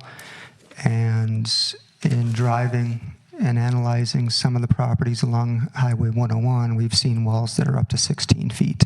So we believe 12 feet would be reasonable, and it would absolutely help alleviate more noise. Okay. Is there a reasoning for the 8-foot? Yes, Mr. Chairman. So the zoning code only permits an 8-foot high wall, and so for them to get approval for a 12-foot high wall would be either a variance, where you would need to make legal findings to support the physical characteristics of the site are such that, it's a very unusual site configuration, and that the height is necessary to fix some kind of a physical characteristic of the site, basically. And because of this, you can't really make those findings that there's, it's a long linear property line. There's nothing strange in grading or elevation about it. So we didn't feel that we could make the legal findings for a variance, one. Two, the other way to do it is through a plan development process, and that would be rezoning the property like similar to what was done for the San Carlos Transit Village or the Palo Alto Medical Center. That's a rezoning of the property that would have to go back to the Planning Commission and then through the City Council. And because of the timing of the project and because of decisions that were made at the very beginning of this process, we decided not, in cooperation with the developer, we decided not to pursue a rezoning. A conditional use permit just doesn't allow you to have to make the findings to allow a higher wall. The fact that it's right on the highway, that's not an unusual characteristic? I don't think, there's actually 3 findings that you would need to make. That's one, there's health, safety, and welfare, things like that. Ways are noisy. Okay, so I would make the third one based on the fact that it's right at the end of the takeoff strip for the airport, and so by raising that wall a little bit, you get less of the aircraft noise coming into the hotel and the neighborhood as they take off from the airport. So what I would suggest, I guess, in this situation is if the applicant feels strongly about it, as does the commission, what we could do is bring it back to the commission as a variance. They could apply for a variance.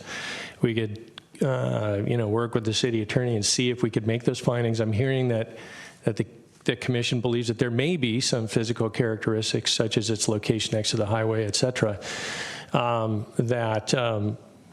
you'd be interested in hearing such a variance. So we could, again, bring it back at a later date. And just to clarify, there's no variance application before you tonight, so if the applicant would like a 12-foot wall, the only way that it could be done would be a change in our height regulations for fences would probably be another way, or a variance.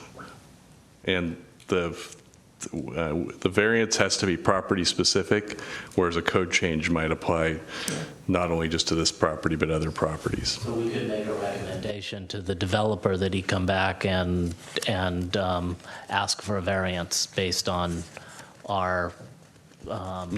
You can't make it if I'm hearing you correctly, you're just saying we're okay with you coming back with that, but it can't be a condition of approval. Yeah, that's all I'm saying.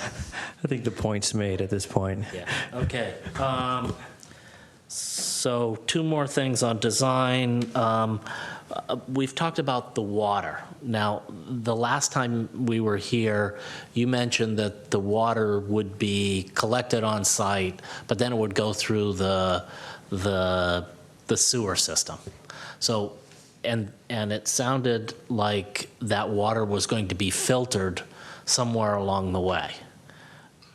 We can clarify. Clarify that. Civil engineer, Okay. Mark Nero with Fusco Engineering is here, and he's our expert. What does that filtering do? Yeah, Commissioners, my name is Mark Nero with Fusco Engineering. I'm the site civil engineer. I'm going to correct Mr. Rubens just a little bit. The site is not required to retain or detain water. If it was a barren site, dirt, it would have to require some detention, but it's not. It's a completely developed site. It's all asphalt. So the rule is an area that's not subject to hydro modification, and it's not. It's a regional water deal. We cannot exceed the existing runoff. We can't make it worse. We have to make it better or equal, and we're actually reducing the runoff by almost 20%. It's 19.6 or something like that. So there is no detention on the site. We're actually making it better than it is now. The filtration, we have multiple proprietary filtration units scattered strategically on the site, catches the first 0.2 inches of rain. 2 inches of rain here. And what it does, it basically cleans the first flush. The bad stuff comes, the particulates come out of the air, they settle on the ground, they run off, and that first flush is directed to these biofiltration units. They're modular wetland systems. They're approved pretty much throughout the state. And basically, it's certain plants are placed in a specific media soil, and the plants absorb, they like the hydrocarbons. They like oil, basically. And they suck this up, and they're specifically designed for the size and the amount of rate and the amount of bypass that can go through them. It's rather expensive. It's a rather technical deal. The manufacturer gets involved almost real early so that each unit meets their criteria, meets their warranties. And then once that water is filtrated out, it goes into the regular storm drain system and on down basically the bay. So we hear the word bioswale. No. Yeah, you do, but not on this side. Not on this side, okay. Your C3 reports require you to infiltrate first by regulation, harvest and reuse, and then some sort of bioremediation is the third item. The soil here is so bad that they actually, the infiltration's not out of the question. Usually they give you rates in inches per hour, and it was so bad they actually gave it in hours per inch. So there is no infiltration on the site. It doesn't go, it stays on top and runs off. There's no harvest and reuse. There's not enough landscaping to use the water fast enough to store it. Golf courses, parks, that works real well for them.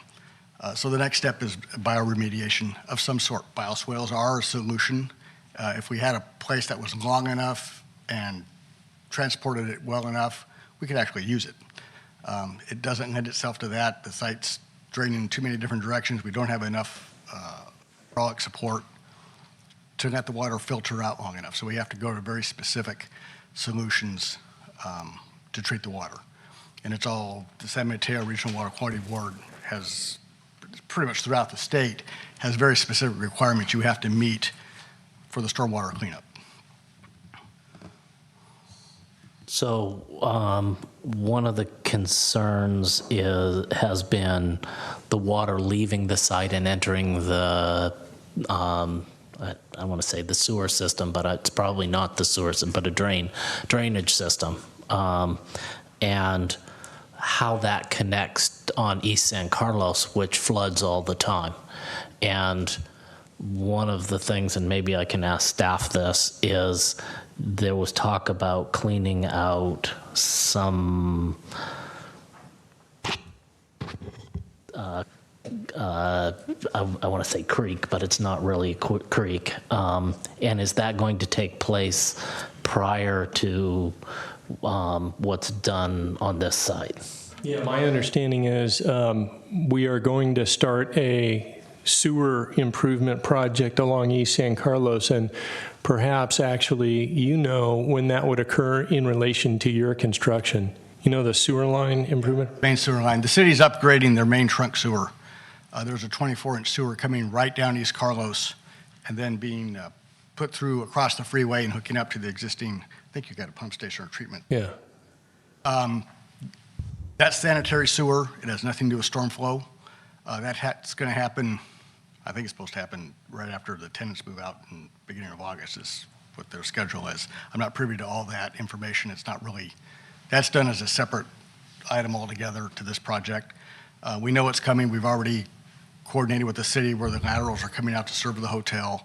But that's not anything to do with stormwater. Affect stormwater at all. Water at all. Yeah, in fact, they want to keep the stormwater out of that system. Where does the stormwater? So if I could, I'm sorry, if I could just back up just a little bit to go back to your question, Commissioner Marsters.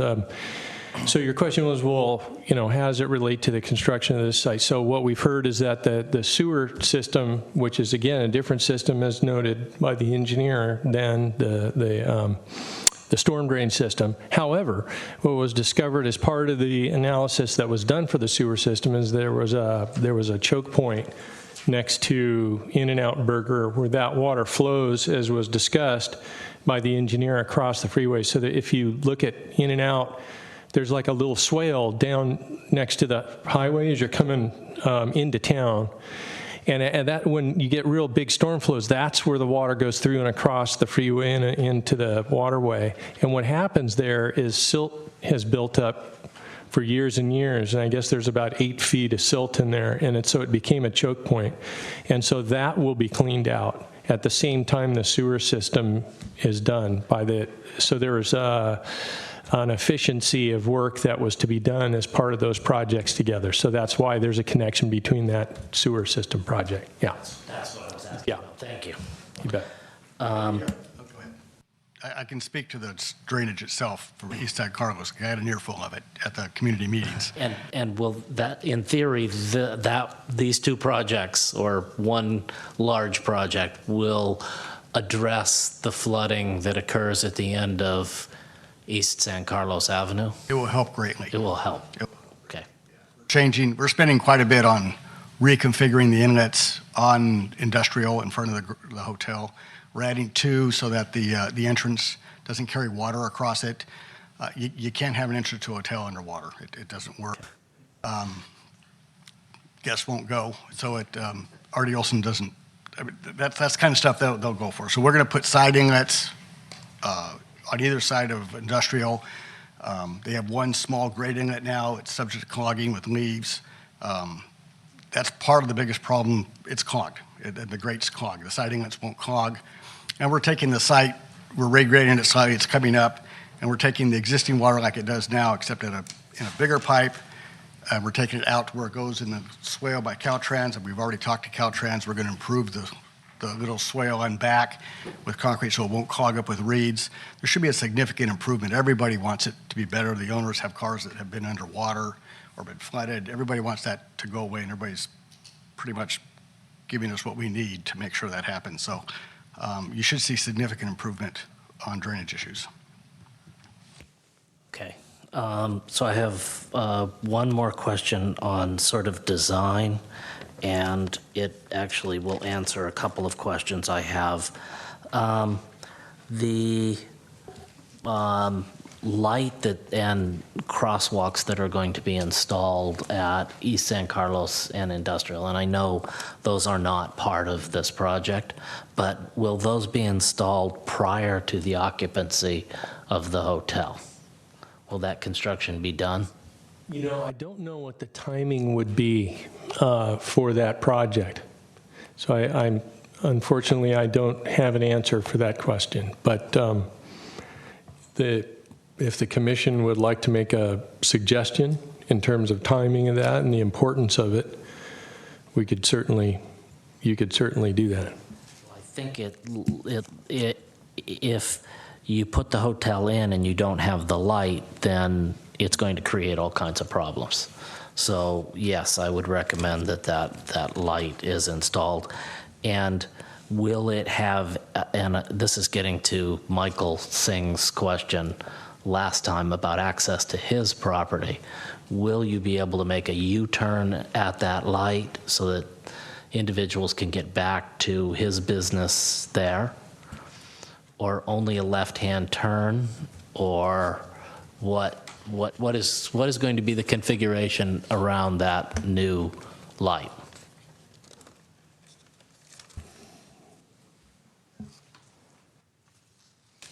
My name is Ad Vandenhout. I'm with Hexagon Transportation Consultant and Traffic Engineer. To answer your question, I don't know. I don't think that intersection has been designed yet.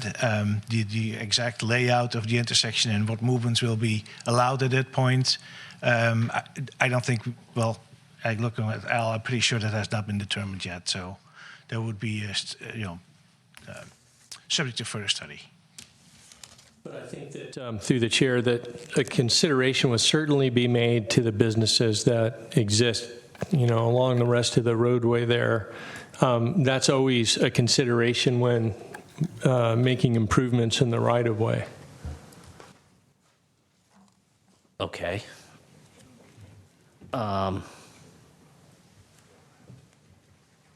Will that come back to the Planning Commission? It would go to most likely the Transportation and Circulation Commission as opposed to the Planning Commission. Okay. Okay. Do other people have questions? I think there was a comment. No. Yeah, Commissioner, we've requested of Public Works that if the light doesn't come in prior to occupancy, that we be allowed to stripe the intersection to stay clear. We've observed, we stood there and watched the traffic, and it backs up across, and it's not really acceptable for guests not to be able to get in or out either. So we would request a temporary striping condition where it's painted out to stay clear and make it enforceable so they won't have gridlock if the lights don't go in. I can tell you that doesn't work. I know, but it's a start. It doesn't work on Old County Road. They block all the residential streets. And what's going to happen is if it backs up on the other side, it will back up on this side, back up on the west side, and now it will back up all the way into the Holly intersection and create traffic problems at Holly Street also. That's why I'm encouraging that it be done prior to the hotel occupancy. The developer would like the light. I mean, You would like that also. Good. I will recommend that.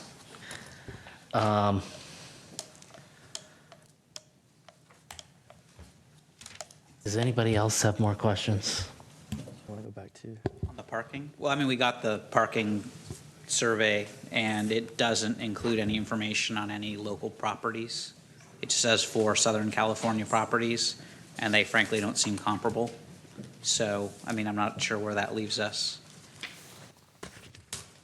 We, through the chair, we had, Hexagon has also reviewed that data. So basically, that data was provided by the applicant, but we have our own consultant, Hexagon, that the city hired. So a separate peer review sort of was done as part of this EIR. And so the consultant made findings in the EIR, and perhaps Ott can talk about their review of the parking. It is contained in the draft EIR. Yeah, what I can add to that, I guess, is that we, as part of Hexagon, have done parking studies for hotels on the peninsula in South Bay, Cupertino, at Sunnyvale, because those questions come up all the time, and I understand that it's sometimes hard to understand that those rates are lower than you expect to see, but all the empirical data that we have seen too, the surveys that we've conducted too, show that the parking demand is less than the 0.8 that is provided by this particular project. So it's very difficult to find hotels that are exactly the same as those. That's why we look at a range of hotels. That's why ITE looks at a range of hotels. And all the data that's been collected, the empirical data that's out there, suggests that, or proves that the parking demand at those particular hotels, such as this one, is less than, let's say 0.8, for sure, less than 1.0. Also, from research that we've done, is that the occupancy of hotels, and I don't know what kind of occupancy is expected here, but generally, occupancy of the hotels is less than 100%. I mean, of course, it happens that the hotels are totally full, but seasonally, I think it's 70 or 75%. But maybe you can add to that. But that's another reason that survey rates are typically lower than because the occupancy of the hotels is not very often 100%. Yeah. I'm going to ask you a few more questions about the TDM. So I sort of noticed that one of the things in here is that the hotel is close to a bus stop. My understanding is that bus stop is going away and that the Flex program won't actually be along Industrial Road. So what change does that have to do? How does that affect the TDM? And obviously, we're now going to have fewer people who could take a bus somewhere. The second thing is that the hotel will provide a shuttle as part of the TDM to the airport, but it doesn't say anything about the shuttle going anywhere else. And so really there isn't a shuttle to the downtown, which means everybody that's there is going to want to drive to the downtown. So, or walk. Or walk, yeah. But we know we have a problem with East San Carlos Avenue. So you're not going to have shuttles to the downtown. You're not going to have a bus to get somewhere. You're not going to be able to walk very easily. So it looks like all these components of the TDM aren't really going to be working all that well. And so, that impacts, from my perspective, the amount of parking that's needed, as well as things like, how do you get those people downtown? So if you do create a shuttle, do you send it down Hawley Street? Do you limit it to going down Britain? We've had issues in the past with shuttles being in places and using residential streets. So whatever shuttle program you have, we'll want to put some restrictions on where it's allowed to go. And then maybe you can address all the different modes of transportation that seem to be in the TDM, but don't really seem to be reasonable alternatives to the guests. Well, to answer your question about the shuttle, I just heard that the hotel will provide shuttle service to the downtown area. So there is a plan to do that, to shuttle guests back and forth from the hotel to the downtown area. So, and then in addition to that, we agreed with the fact that it would be very convenient and very good for the hotel, or for the guests of the hotel, to have a safe and convenient walking route to the downtown area. The Caltrain station is about, I think it's 1,800 feet away, so it's well within walking distance. So is the downtown area, if you just go across. So there's a good pedestrian and bicycle connection between the hotel and the Caltrain station in the downtown area is very desirable. We agree with that, so I think that's a good point. With respect to alternative modes of transportation, the issue with TDM plans lately is that, it's a fairly new concept, the TDM plan, and there's lots of cities that are starting to implement those. There's not a lot of hard data on what the effect is of all those little components of the TDM plan, and especially not for hotels. It's kind of a different category. So all the efforts that are being made is kind of in good faith, and we'll do our best to do it. And there's a monitoring program in place that needs to be implemented, and the trip generation needs to be measured after a year to see if the project actually reduces the number of trips in the peak hour by 20%. So all the measures that are in the TDM program contribute to reducing traffic, but there's no hard data to say, okay, well, if you put in bicycle racks, or if you put in a long-term bike facilities at the hotel, it will reduce the trips by 2 or 3%. That data is just not available. So this is a question for staff. At some point, we were going to get an update on TDMs, and sort of we were supposed to get this type of data. I mean, at the moment, we're sort of taking it on faith that TDMs work, but we have nothing that suggests to us that any of the TDMs that we've approved at this point actually are effective in reducing traffic. I'd like to reply to that through the chair. Staff is working on getting an expert on TDM programs to come and give a presentation to the commission. We are looking at the next meeting on July 20th to make that presentation before the commission.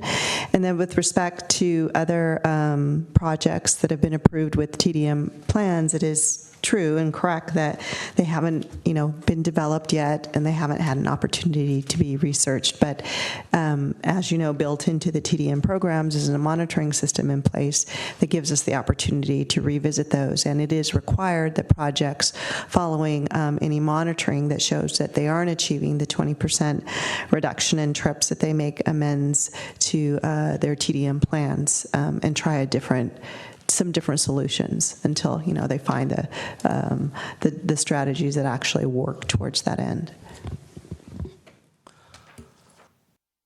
Okay, so I'm going to ask the developer to come up one more time. As far as a shuttle, yes, can you tell us what your plan for a shuttle is? Each one of our hotels does have a dedicated shuttle, and the shuttle can be used at a guest request.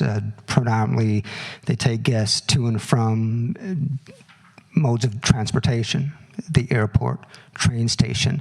They also fulfill requests from guests to take guests to a prominent area such as downtown or a sightseeing destination.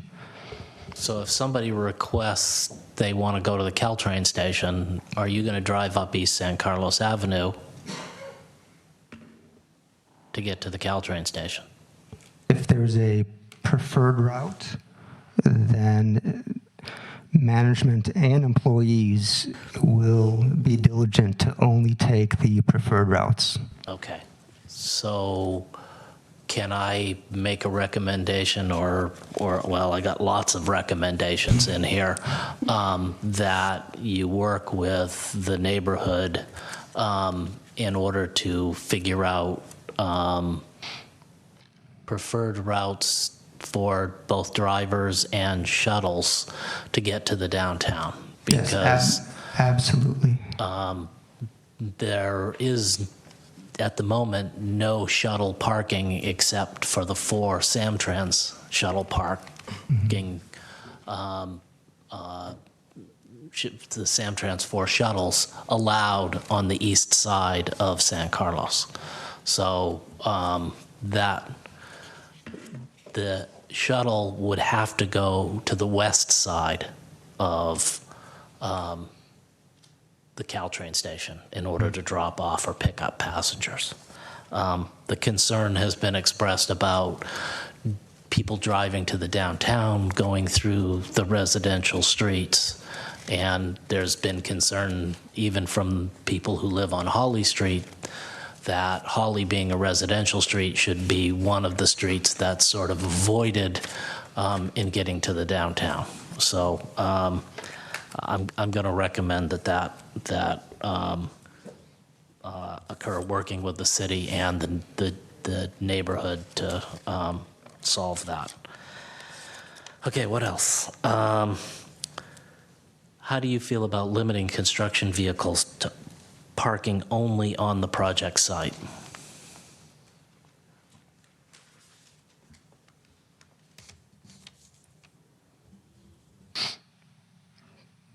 There will be a peak demand for parking that will occur during a few months of topping out as the conclusion of wood framing and the start of drywall and MEP services.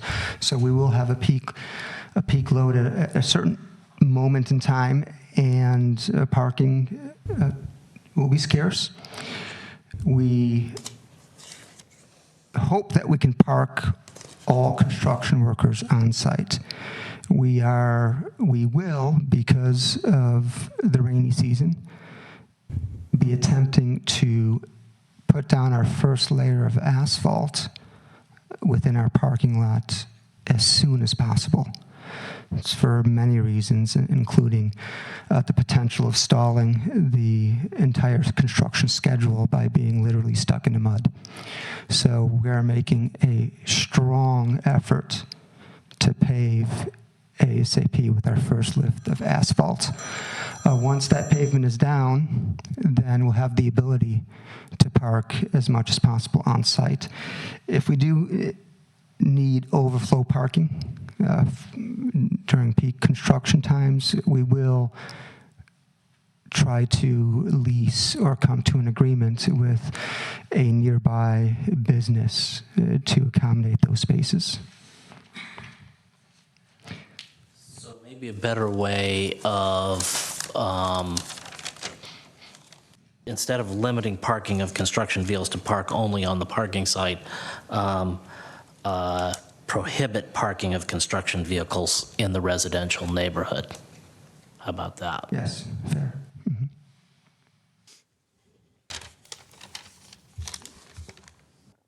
So in kind of summarizing what I'm hearing up here when it relates to traffic and TDM, I think that and parking spaces, it sounds like there's a little bit of concern about the spaces allocated for the site, and because of that, it sounds like the TDM plan needs to be elaborated a little bit. Is that what I'm hearing?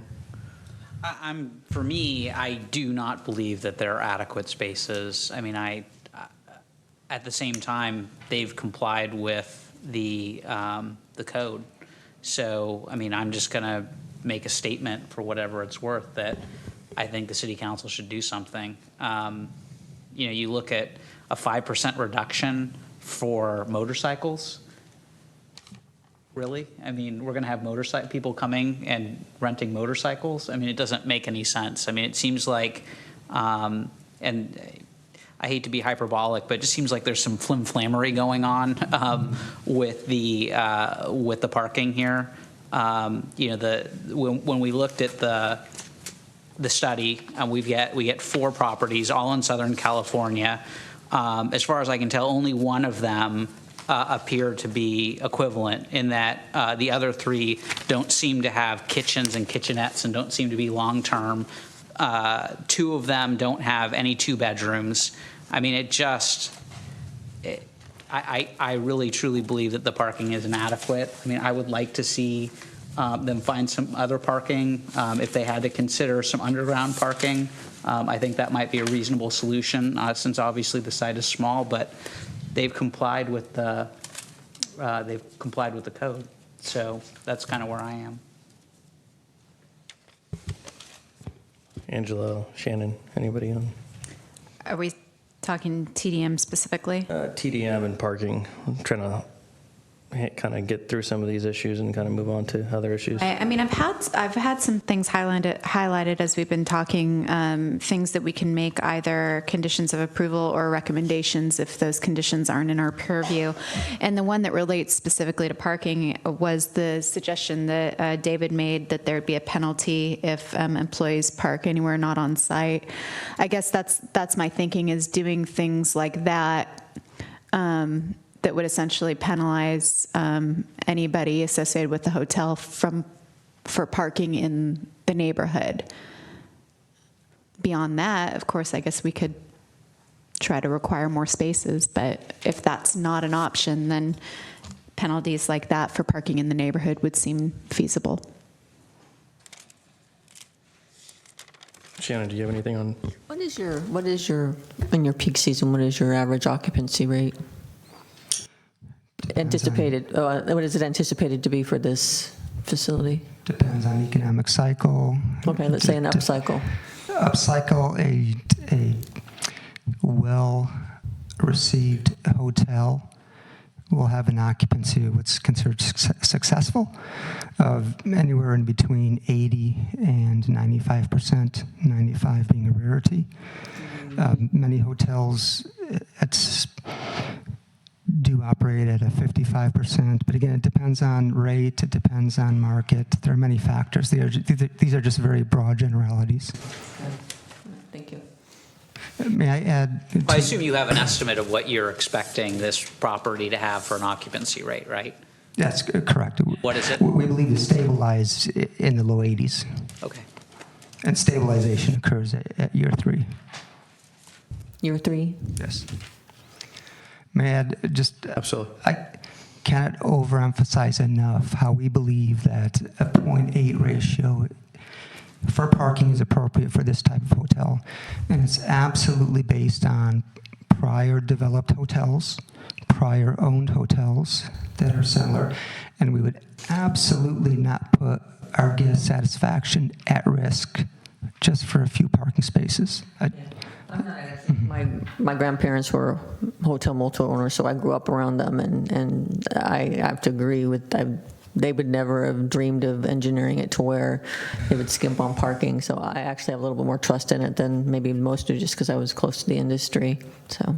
Okay, and second comment, if I may, regarding the TDM and also the community. Our operations are exceptional. We take pride in guest satisfaction, but also in integrating with the community. So I can assure you that either our general manager or assistant general manager will be part of the community groups. They will be there with the neighbors. They will hear their concerns at these meetings. We integrate as much as we can because we want to be good neighbors, and we want others to be good neighbors to us too. So if any of these concerns come up during the course of operations, whether it's parking, whether it's traffic, there will be an open and continuous line of communication between our managers and the community. I can assure you that. It's based on past performance. Is Uber affecting driving behavior, or are you seeing any kind of change to your model at all because of Uber being on the scene and affecting how people can get from place to place? Not that I know of yet. Okay. I have my assumptions, but no hard data yet. Okay. I see Scott with it. Absolutely. Okay. So the first one is I've heard rumblings in the neighborhood about the idea of cul-de-sacing a couple of streets.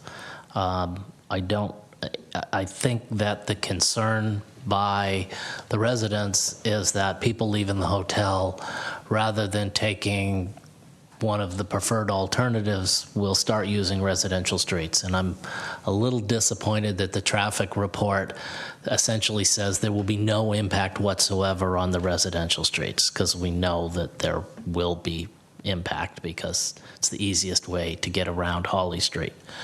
And so, although the fact that East San Carlos is a nightmare to get up makes it a little less likely that they'll go up there, a little more likely that they'll use one of the residential streets.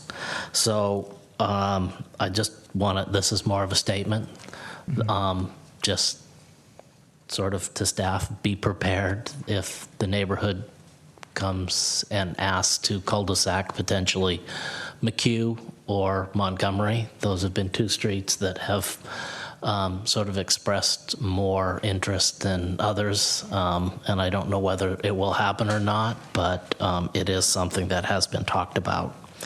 And the last thing, I don't know if your landscaping person is here? Not today, but our architect can answer for him. Okay. So can we have him come up? And I just want to ask some questions about sort of the landscaping. I noticed you've got some redwood trees right along the front, which is very appreciated. So those trees that sort of run along Industrial Road, those are redwood trees? Those...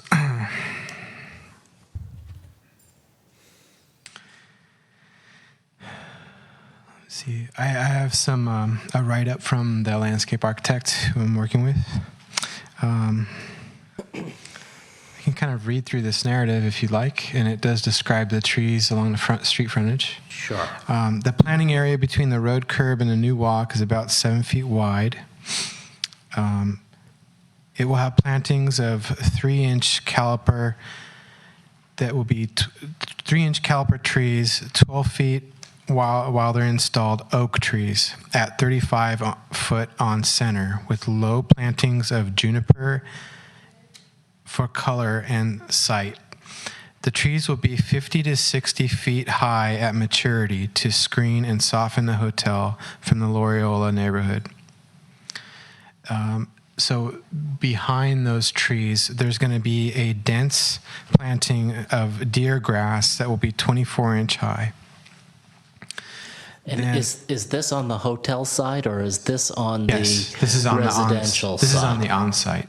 Are you asking about the Actually, I want to ask the off-site? I want to ask about both, but I was just trying to clarify where you're talking. So those trees along Industrial Road will get to be 50 or 60 feet. 50 or 60 feet high. They're spaced 30 foot on center, so they're a denser spacing than what the city requires is 40 feet. Okay. So we're adding actually one more tree than what's required by the city. Okay. And like I said, that there's deer grass that's going to be 24 inches high. I know there was a question about the screening of the cars. That will add to the screening. And then there'll also be plantings of evergreen shrubs that will grow 4 to 6 feet in height.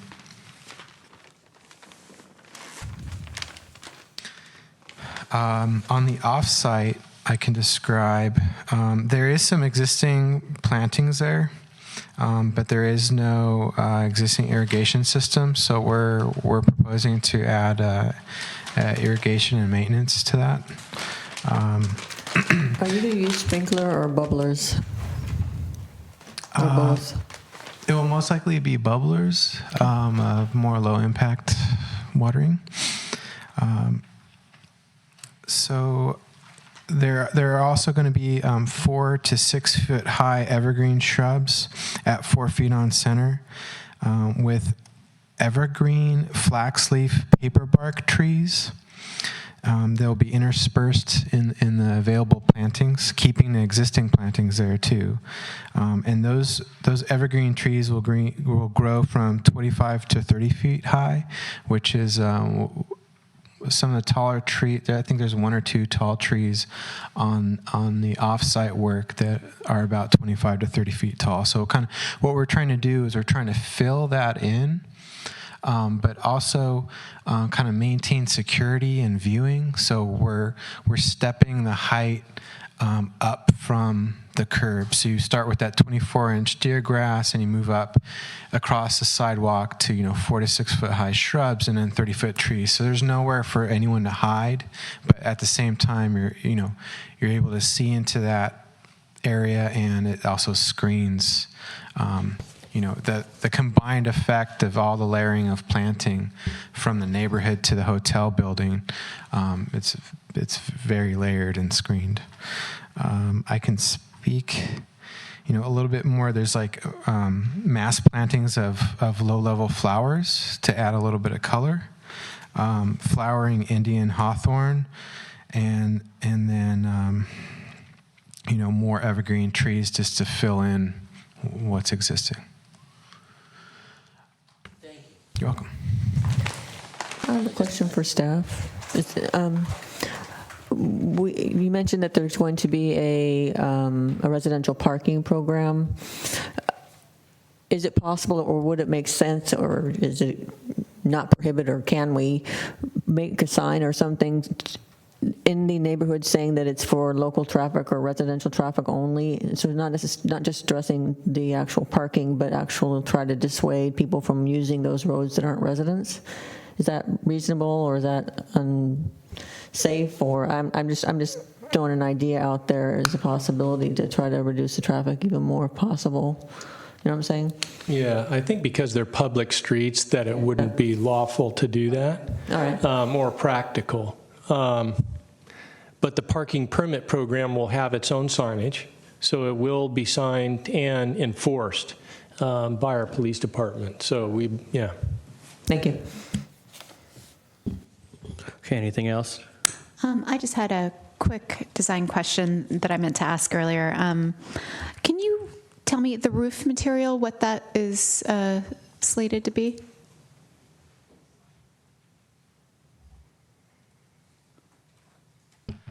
The actual waterproofing membrane of the flat roof will be single ply EPDM or equivalent. And then the more decorative lit The material? yes, the tops of the parapets would be stucco coated foam shapes. And then what about the window awning material? These here. See what I'm saying? Similar. Okay, Similar. they'd be similar to the roof. Right, with the eyebrows Okay. being of a stained wood material. That's a good way to put it. Thank you. Okay, thank you. With regards to color, I don't want to go against what the community has said, but if there's a way to add like a red some brick red or something more of an accent color in there, as long as the community doesn't disapprove, I think that would add some depth and some character. But that's just, that's obviously not a requirement. That's just a suggestion. But it just, like I said, it still seems a little bland, and just having a little bit more accent seems like it might be. I think Al had said earlier that we could request alternative color swatches as a part of our design purview. So however we do that, I think would be great, because I agree with you. I'd like to see what other alternatives might exist. We're providing a fabricated stone facade, and there's much variation in the color and texture of that. And I'm not sure if there's you had a material board. Yeah, right behind us. Yeah, I saw a very nice one. Yeah, so that's not exactly representative. It's one small piece. Yeah, because that looks pretty white. Yeah, so there'll be much variation. I could show you something, or actually bring or deliver something to you guys. Show it's much more. But we're very open to more options, and as previously stated, this is the evolution of design, and there'll be on-site mock-ups. Colors may change related to specific conditions of this site. Thank you. So can I want to gauge whether my conditions will pass muster for the motion. So one was the parking condition that prohibited any staff parking in the neighborhood, and asked staff to work with the developer to come up with some reasonable penalty system in the event that condition was violated. Is there at least 3 votes on that? I agree with that. Okay. And then I would like to see some solar or some other renewable resource to reduce the energy footprint on the project. I believe a fairly aggressive but reachable standard would be getting 10% of their energy through some renewable source, whether solar or some other renewable source. So I would like a condition that either required that or provided for some similar reduction in energy use. Would I have support for that? For the renewable, yes. Can it come from purchasing their energy from renewable sources? So wind or, because I think there are programs through the existing power companies that allow you to purchase your power through, renewable sources, and you pay a little bit of a premium for that, but it gives them the money to develop more renewable sources at the statewide level. That's if that's what their support for, I personally would like to see them either develop it or reduce. But if all I can get is having them purchase renewable energy, then I'll take it. But that would not be my preference. Okay. I mean, if you look at what PG&E is producing now, I think it probably exceeds 10% renewable, so all they would have to do is buy from PG&E. But anyway, it seems like no support for my condition. That's fine. And then the other was just a recommendation on East San Carlos. It seems like there's going to be support for asking the city to look at, as part of the development, requiring some improvements to East San Carlos that reflects the impacts of the development. Is there agreement on that? Is that the recommendation to city council for like the sidewalks? Right. Well, whatever, to do Or whatever it something is, to improve. To make it easier to get to Pedestrian downtown. improvement. I mean, I think that the city should be looking at ways to make it very appealing for them to walk from the hotel to downtown, so I would support that. Okay. And then finally, I think that it's part of the landscape plan, but I'd like to make it an explicit condition that that all parking be screened to the extent feasible from industrial, basically with the ability of the city to make some modifications to the extent necessary. I'd agree with that. Okay, so that's my stuff. You want me to? You'll be last, Scott. Okay. Just going through parking, Scott had also mentioned the prohibiting construction vehicles from parking in the neighborhood. So just grouping that together under parking seems appropriate. We were going to ask that the council consider East San Carlos improvements in the DDA, right? Yeah. Okay. And then also making sure we include the eliminating of construction hours on Sunday that Scott had suggested, and limiting dirt haul to Monday through Friday and pile driving Monday through Friday. Did I get all that right, Scott? Oh, sorry, I was writing something No, down. that's okay. That's right. Is that right? Yeah. Okay. And then Before you go on, I was writing down from the last one, can we recommend to the city council that they either use the DDA or use TOT dollars to be used to fix East San Carlos? Yeah. That gives them the option Right. of if they want to put some of it on the developer versus if they want to use revenue from the project to solve the issue. yeah, that makes Yeah, I don't sense. think we want to put a limit on how they get their money. I think whichever resource they could find to pay for it, right? I'd like We're to just open it up. recommending it. Yeah, yeah. That's what he's recommending, basically. We had also talked in the beginning of the meeting about recommending that the council consider the PCBs, and I just want to make sure, since we had a long discussion on that, that goes in our recommendations as well.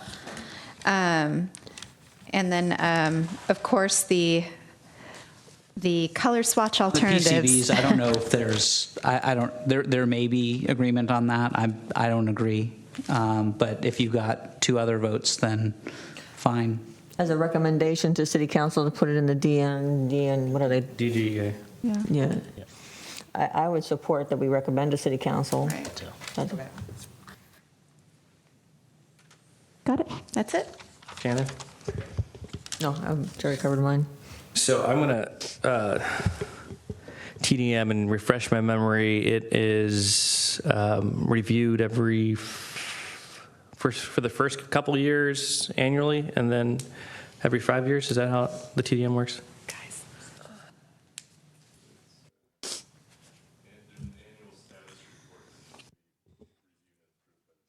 Okay. Okay. Annual.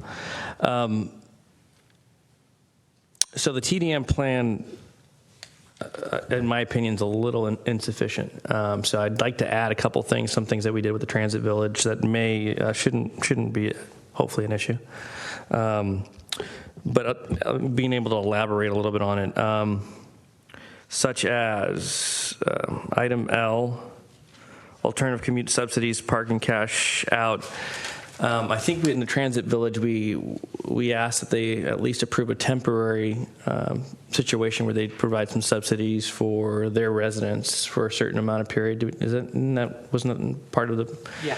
And Well, I they had it anyway, but we made them increase the amount. Would you be opposed to anything like that? I mean, I know it's not in the TDM plan itself. Matter of fact, it says it's not applicable to provide some sort of subsidies for your employees, whether it be, subsidy for Caltrains, BART, whatever it might be, to minimize their driving to the site. Subsidies as an incentive program, I think would be effective, based on as an incentive for a good deed done at work as a reward. Okay. Is that to employees? To employees. So this is an incentive to the employees. So what happens is that you provide, say, 10 Caltrain passes a year to employees that want to take Caltrain to get to work rather than drive.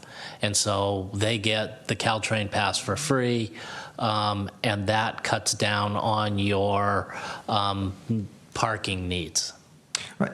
But tied into a program that's essentially a bonus program or a perk for employees who have been to act as a reward for our best employees. Do you currently have something like that on any of your properties right now?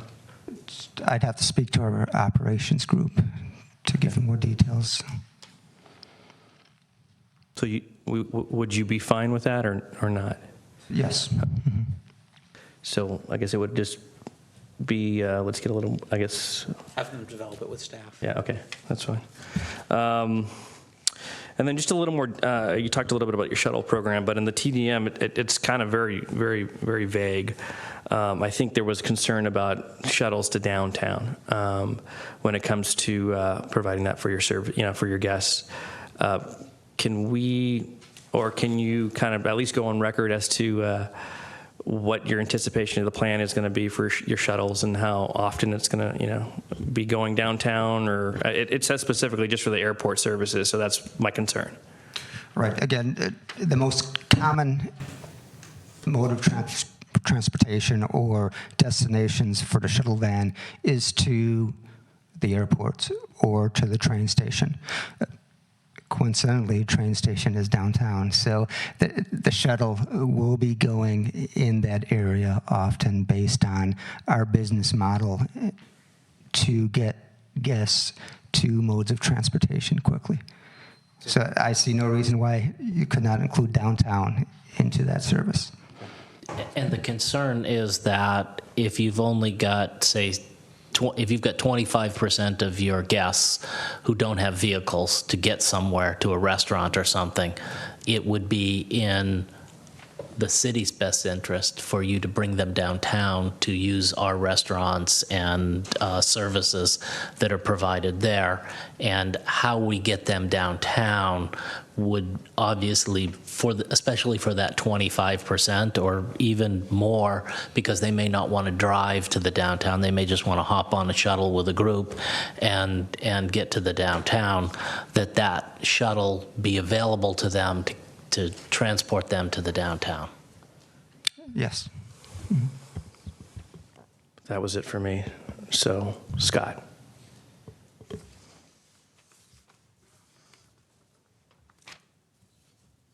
Okay, so we've got the recommendation to the City Council on testing for additional toxics, PCBs, and potential hydrocarbons from the gas tank.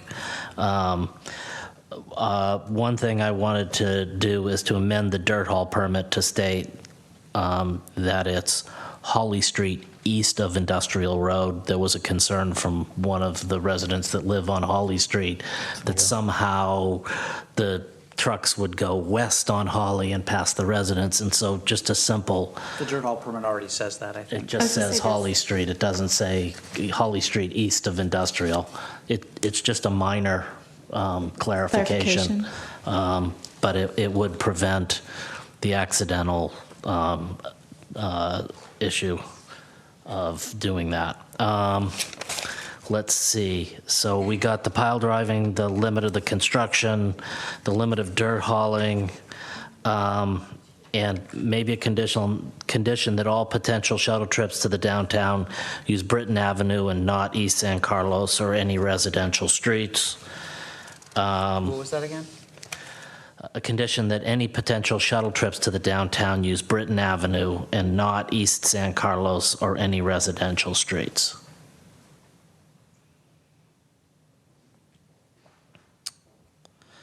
And require as part of the TDM that hotel staff direct anyone who wants to drive to the downtown to use Britton Avenue. I'm trying to move people away from Holly Street all the time. And that would actually open up getting into the downtown in the middle of the downtown and allow people to go to South Laurel as well as what's North Laurel. I'm not sure that I don't know that I would support that. I mean, it seems kind of kooky to have folks drive down to, they're on Holly, basically, and then driving down to Britton to drive back to downtown. I mean, is there support for that? I want the shuttles to take that route, but I don't. You want the shuttles to drive down to Britton? Well, I'd like to keep this. Yeah, because I mean, they're going to end up dropping them back. They're going to circle around and then end up at the train station, right? Is where they're going to go, or they're going to go downtown to Laurel and then basically go north. Well, presumably, normally they'll take Holly, but instead we're directing them to Britton to then backtrack. See, the problem is that the shuttle actually has to drop off on the west side. It's not allowed to drop off on the east side. There's already part of the shuttle program that limits the shuttles that can actually drop off there. So their shuttle will not be able to use the east side of the train station. Therefore, it has to go to the west side of the Caltrain station. The city council passed that as part of the shuttle program. So it's got to go either Holly Street and down or Britton and around. And with the amount of traffic, it's actually quicker to go down to Britton and around, especially during commute hours.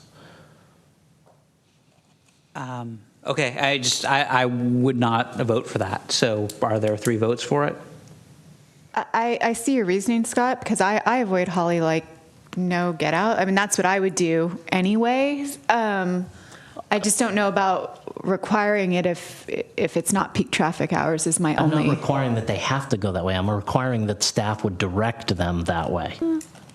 Does it, I mean. Well, first, there's 2 things, right? There's the shuttles, and I think that you're saying that they have to go to Britton. And let's start with that. Are there 3 people who want to require the shuttles to go down Britton? So we got 1. I'm saying no. No. During peak hours, yeah. I mean, I just think they would do it anyway is my only. I think during peak hours, yes. What, Maybe what are peak hours? Rush hour? So 4 to 7? I mean, we need to have a condition, so what is it? I'm times. What times are listed on the Holly parking? How about if we make this easy? Treat it like a normal shuttle. And say that that staff that the shuttle trips do not use any of the residential streets, and that staff direct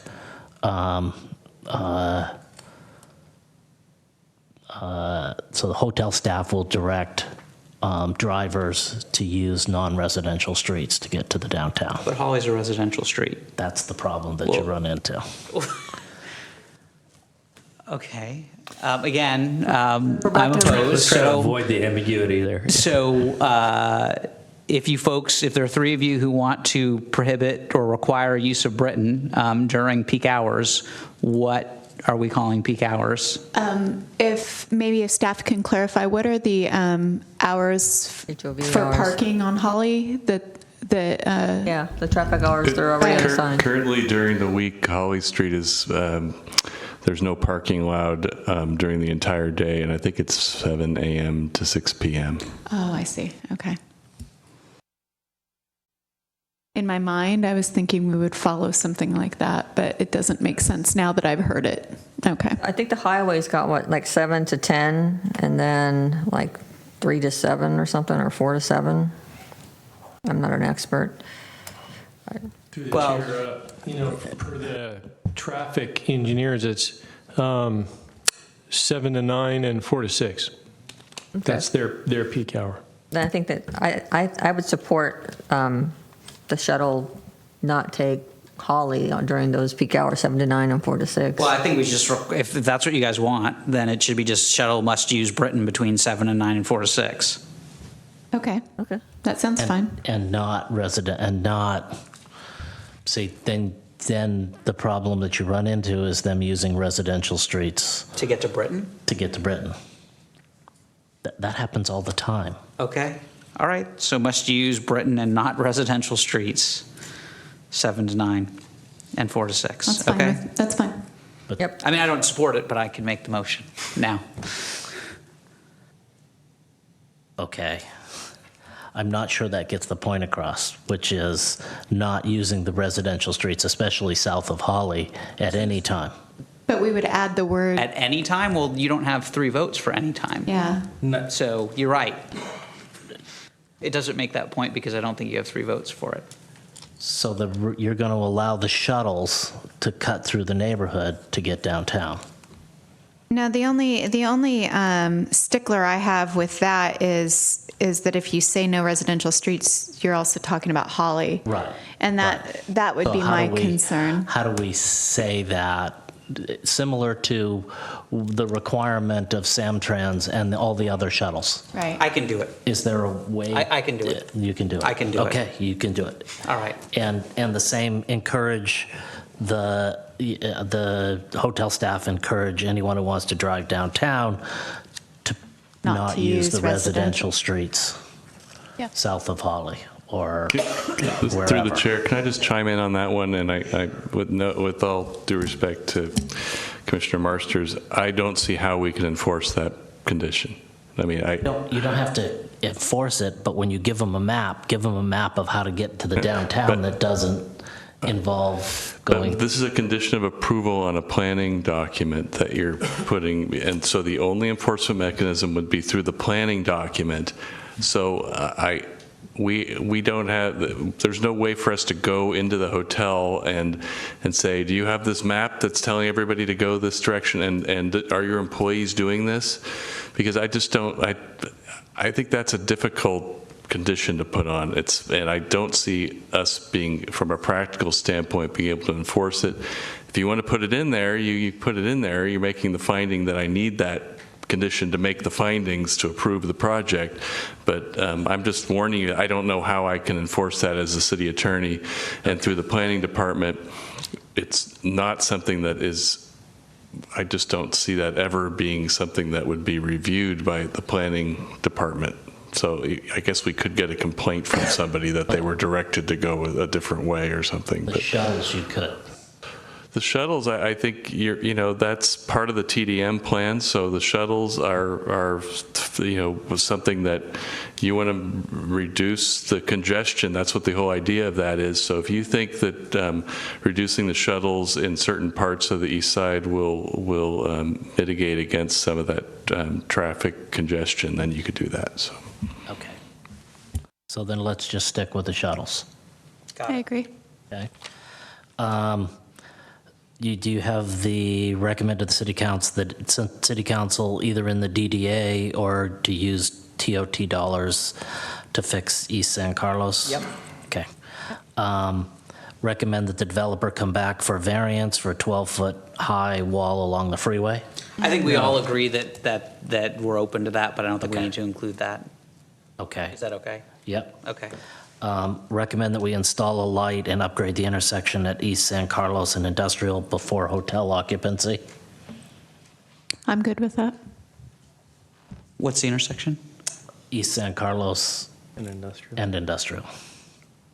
Okay. Install a light and upgrade the intersection. And then Oh, wait, I'm sorry. Occupancy. prior to I occupancy, got, hotel but I got, occupancy. you said something about grade? Did you say something about grading the intersection? No. Upgrading. Upgrade. Oh, Upgrade the okay. intersection, so it has crosswalks and Yep. things like that. Yep.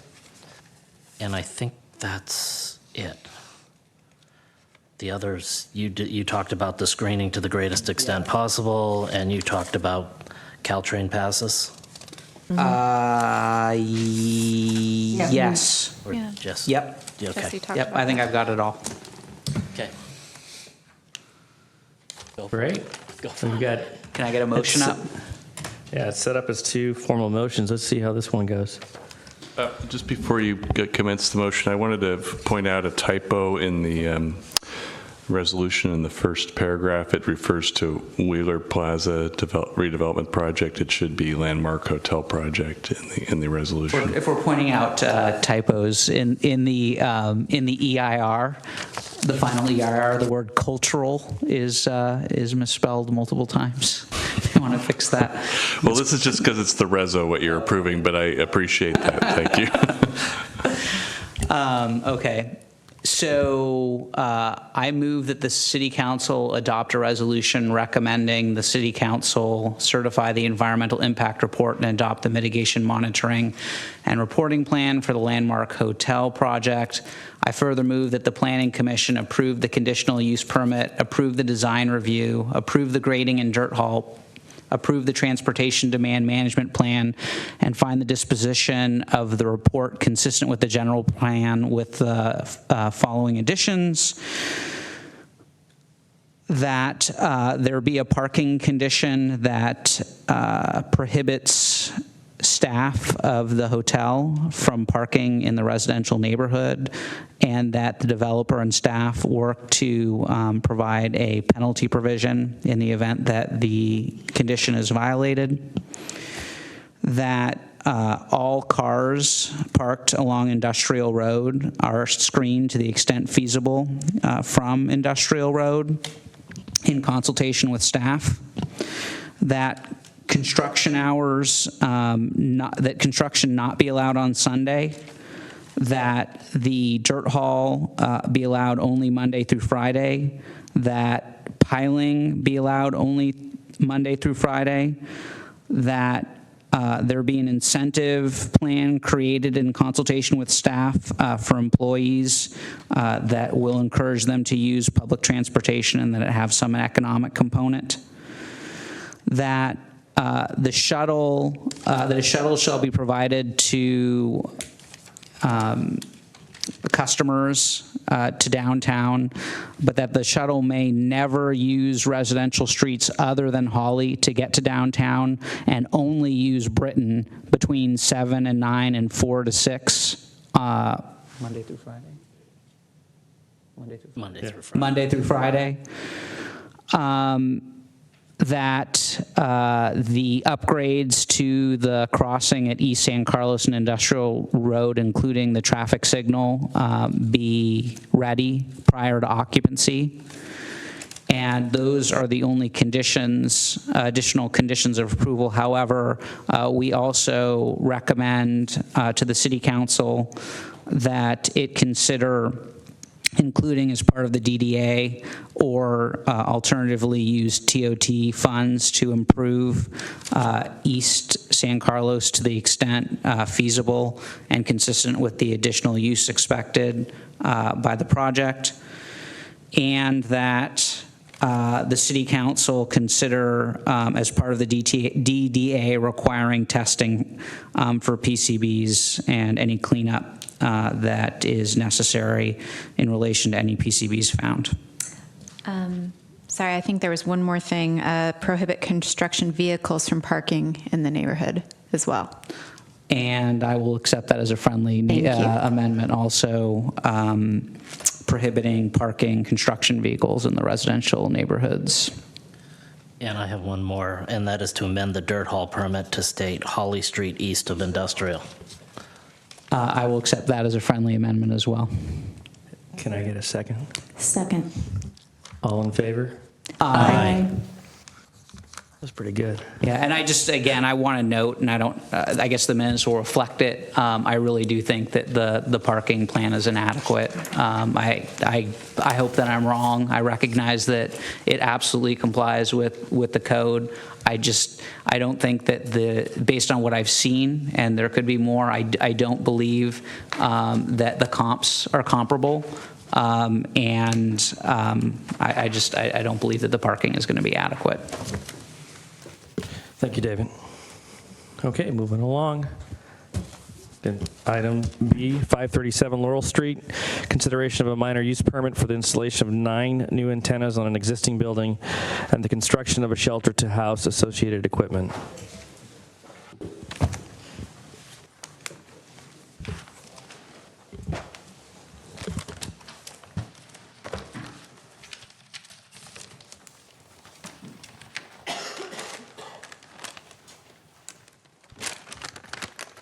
Hi, how are you? Good, how are you? Good. I just wanted to actually also disclose that I have a master lease on 530 El Camino, which is right behind this building. So I just wanted to make that for the record. What? A master lease on the building at 530 El Camino. Just so we know.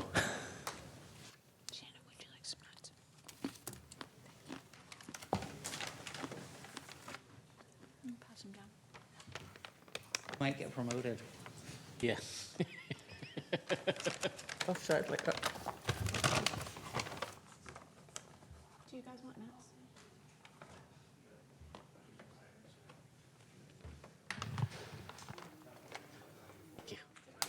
What? Food? There you go. I'm sorry. Yeah. Thank you. And with that, I'll recuse myself from this item. Shannon, take over. Okay, where am I here?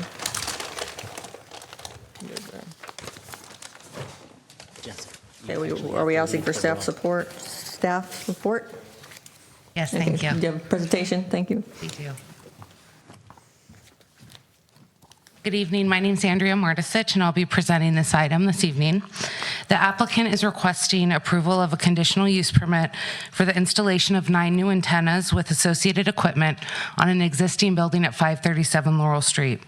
The proposal also includes a new shelter to house equipment on the ground. And I wanted to just point out that the entitlement that is being requested is a conditional use permit and not a minor use permit as noted on the agenda.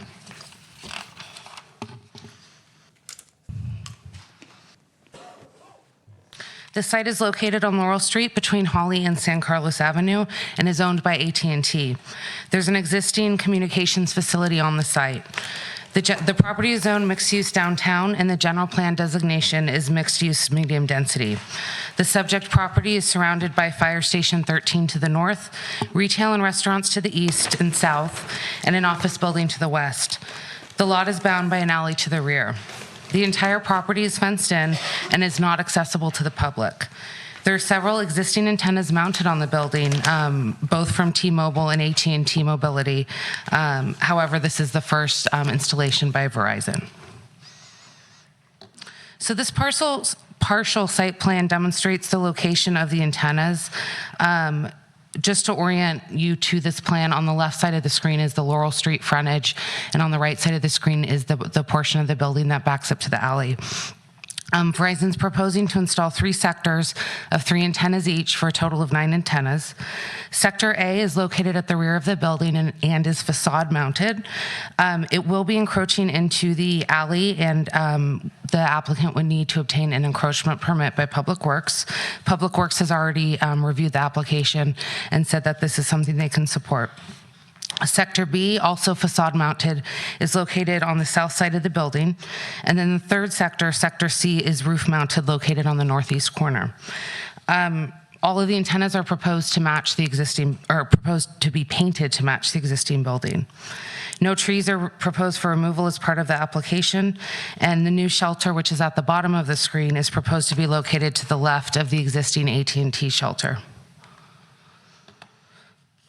So this is the view, existing and proposed view from El Camino. On the right is the proposed renderings where the antennas would be located. In the clouded areas on the left are 3 facade-mounted antennas, and in the clouded area on the right are additional additional antennas to be facade-mounted, and up at the top right corner of that bubble are the 3 roof-mounted antennas. Although the proposed antennas exceed the maximum allowable height, which is 50 feet in this district, they are below the existing height of the building. The municipal code allows wireless facilities to exceed the height limit if the existing building is already non-conforming with regard to height, and the new antennas do not exceed the existing height. In this case, the highest antenna would be at about 58 feet above grade, and the highest point of the existing building is 63 feet above grade. And then this is the view from Laurel Street. In addition to the antennas, the applicant is proposing an 11.5 by 17 concrete shelter to house associated equipment. The shelter will be located within the parking lot to the left of the existing AT&T shelter and is clouded on the right side of the screen. The applicant is also proposing 4 galvanized metal bollards to be located in front of the shelter. And as a condition of approval, staff is recommending landscape screening along the west elevation, the elevation facing Laurel Street, to help screen the new shelter.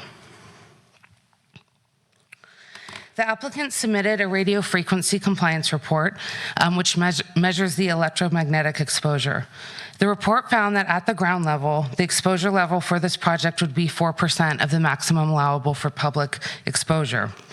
For all 3 carriers, the proposed plus existing, the exposure level is 5.5% of the total. The cumulative level at the top floors of any nearby buildings will not exceed about 9%. There is one area where the public exposure level would be exceeded, and that's on the roof of the building directly in front of the antennas. However, due to the location of the antennas, specifically being on the roof and within a gated facility, close to unauthorized personnel, it's unlikely that an unauthorized person from the public would be on the roof, specifically in front of those antennas.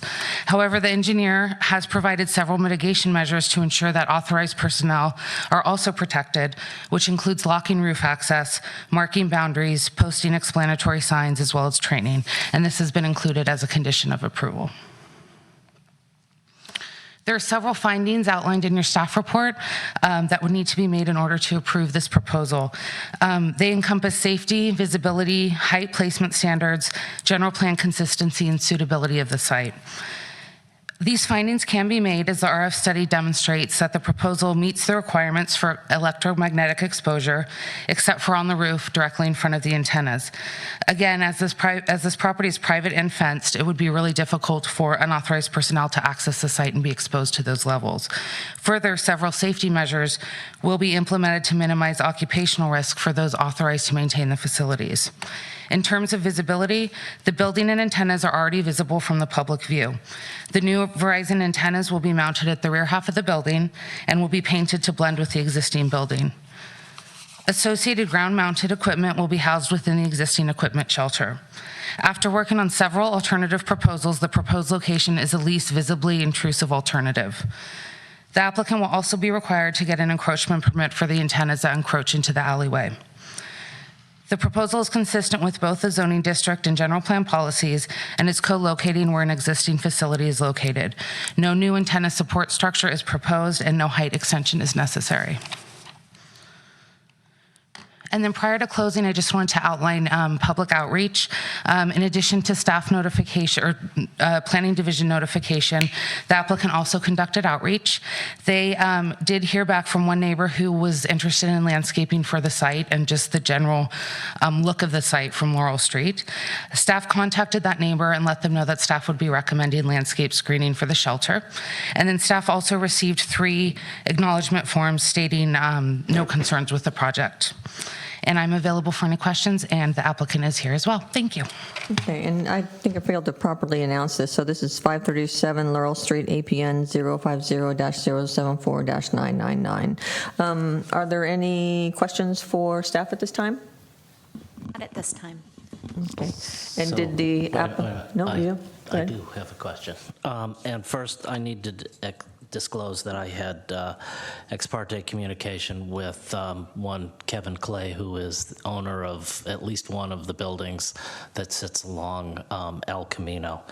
And the concern was related to not only his building, but other potential buildings that are located behind this, and their ability to, and so part of one of the findings that you have to make is that the design, location, and size and operating characteristics of the proposed activity are compatible with the existing and reasonable foreseeable future land uses in the vicinity. The Transit Village was designed to be a transformative project to not only redo the east side of El Camino, but to spur development and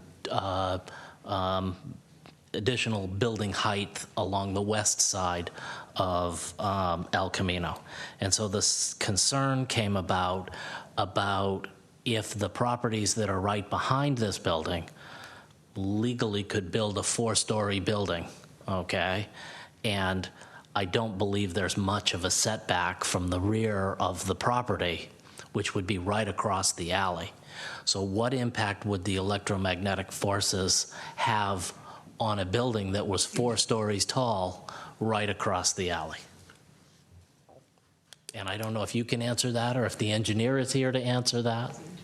Yeah, I'm not sure that the engineer is here to answer that.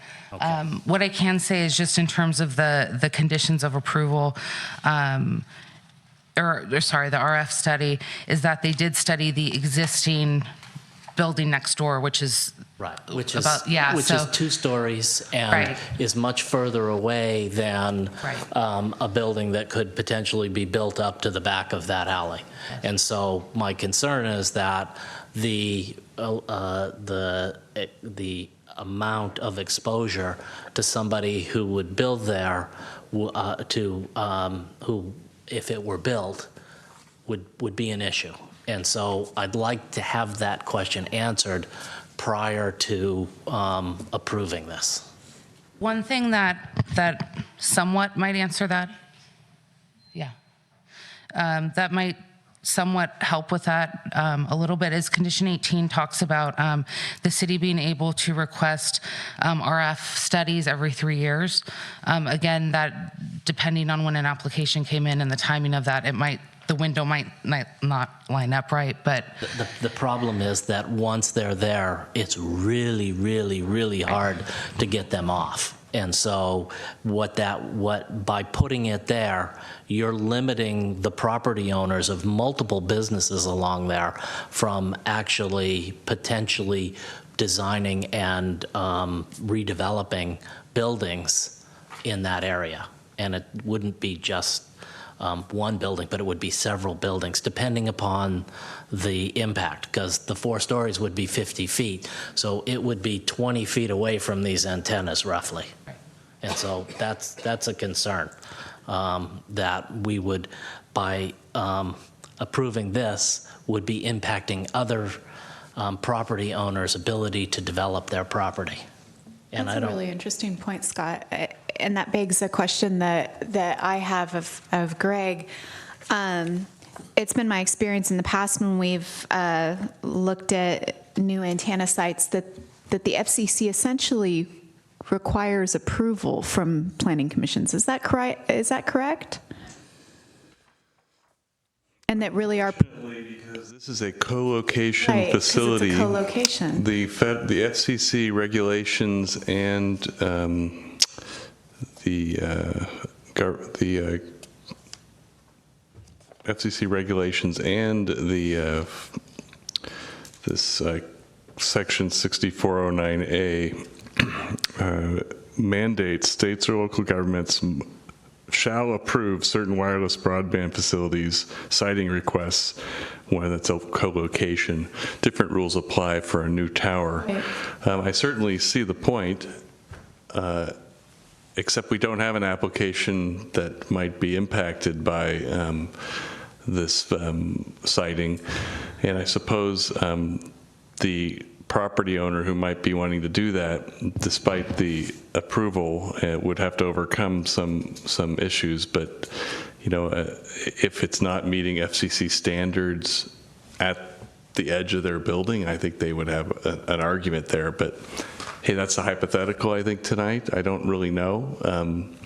But I don't know if it's a basis because of this clear FCC regulatory language about mandating our approval of co-location projects. I just don't think that's a basis to deny it. Except that we have two issues here. One is foreseeable project, reasonably foreseeable project, and that is the intent of what is supposed to happen along El Camino. And the second is we're being asked about a variance to have this hang over the alleyway.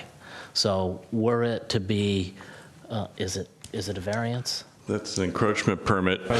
And that's a separate process than what you have tonight. So they have to still get that, and that's a different standard than you're approving the co-location antenna, because that's an encroachment in our right-of-way, and we do have some discretion on encroachments in our right-of-way, but that's a staff decision, appealable up the line, but it's a staff decision. Public Works Director decision. Can we get the information before we make this decision? We have like 30 days. Is this thing like on a clock? There's a 60-day clock on this from when the application was submitted, and I was just looking to see when it was submitted. I couldn't find that date. Sometime where we continued it or something and ended up. The plans are dated May 14th, 2015. We found out that the radiation did impact the other property owners. I don't think that the law allows us to not approve it at this point. It has to comply with FCC standards, but it does comply with the current configuration from the evidence that I've heard. So, but I think that's a valid issue. I just don't know the answer to it. It's future development, even future foreseeable development. What if we had an application in that might be affected by the antenna? Would we have the discretion for a co-location facility to deny it? Well, how about changing the location? I mean, it's one thing to require approval, but can we control it all where on the building they put it? I mean, because if they didn't put it, this is like a building that's an antenna base station. I mean, there's antennas all around this building. So could we look at other locations on the building where these could be mounted yes, you further could. That away would be, from? you'd have to base it on an aesthetic concern. Okay. And we'd have to there's that whole analysis I went through a couple years ago where you have to decide whether or not you have to pass the anti-discrimination test and you have to pass the coverage test in order to force a different placement on the building. And through the chair, one thing I'd like to add is if you are considering a separate placement, if we could have the applicant come speak to that. They're leasing specific space from AT&T, and so as we were going through different iterations and locations, they have to check with AT&T on that, so he could speak better to where acceptable locations. So let's look at when they applied, because I think that's an important consideration. In the past, I believe that we've asked the applicant. I have 516. That's a neighbor acknowledgement form. So we can't, yeah. So The plans say May 14th, so could be, yeah, I was going to say could be, it has to be earlier July than that. 14th. But in the past, we've asked the applicant if we could continue it, and as long as they agree. Yeah, they can agree, yeah, that's true. We can put it to a date certain and get some answers and some alternatives that will make it easier for us to make sure that they get what they want without impacting other potential development. I'm not saying don't do it. I'm saying let's see if we can find an alternative that doesn't. I see in the use permit that the plans submitted shall be consistent with the plans approved by the Planning Commission, consisting of 8 pages and date stamped May 14th, 2015. Sorry to interrupt. The original submittal was October 3rd, and we had various iterations and letters of incompletion since then. So we're pretty much close to the 60 days. So were other locations considered for the antennas? Originally, it was considered at the front along Laurel, which isn't allowed per our code. They have to be located at the rear half of the building. We looked at other roof-mounted locations, but because of that magnetic radio or electromagnetic issue, they were limited on where on the roof because workers for the facility itself had to pass through for their own work for AT&T. So we tried mounting them on the facade but higher up, and this was, through work with staff, what in terms of aesthetically was most pleasing and also went along with our code. Since we would require a variance to put it on the back of the building, could we also look at a variance to put it on the front of the building? We don't require a variance for the back. We would need one for the front. On the back, you would need a variance to hang over the alleyway. An encroachment permit. An encroachment Yeah. permit. So just Okay. permission by the city to be there. And that was discussed with Public Works, and the height of the antennas are high enough that they're But we would actually need a variance if we were to put it on the front of the building. correct. And the front of the building was considered as a possible location. That was the original proposal, and staff said, our code specifically says it has to be at the rear half of the building. And there already are antennas on the front of There's the building. one set on the front, correct. And we're already making exceptions for height because of buildings that. so Right, the code I'm says just- you can exceed the height as long as you're not exceeding the building height or the structure height. What kind of findings would we have to make in order to allow for a variance for the front?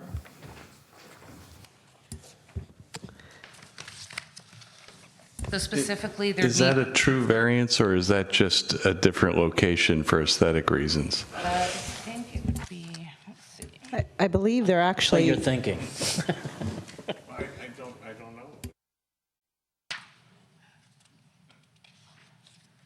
Let me find where it said that. Is it a design preference, Andrea, or I'm going to help you look through here too.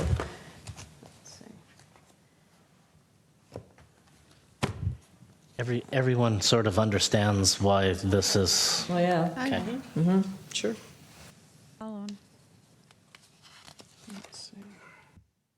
Although I have a hard time discussing aesthetics and this building at the same time. With a straight face. I mean, like, I don't know, could we paint it a rainbow or something? I don't. It is not super attractive.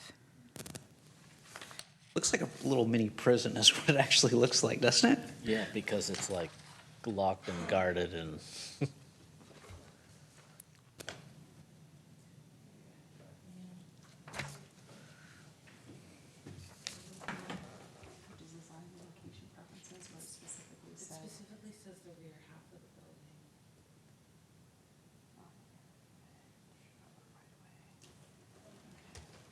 You just have to find it.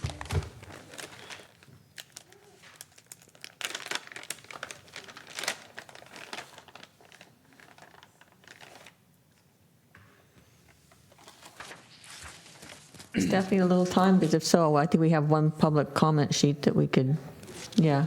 I have Kevin Clay, do you want to come up and, I have a sheet? Mhm.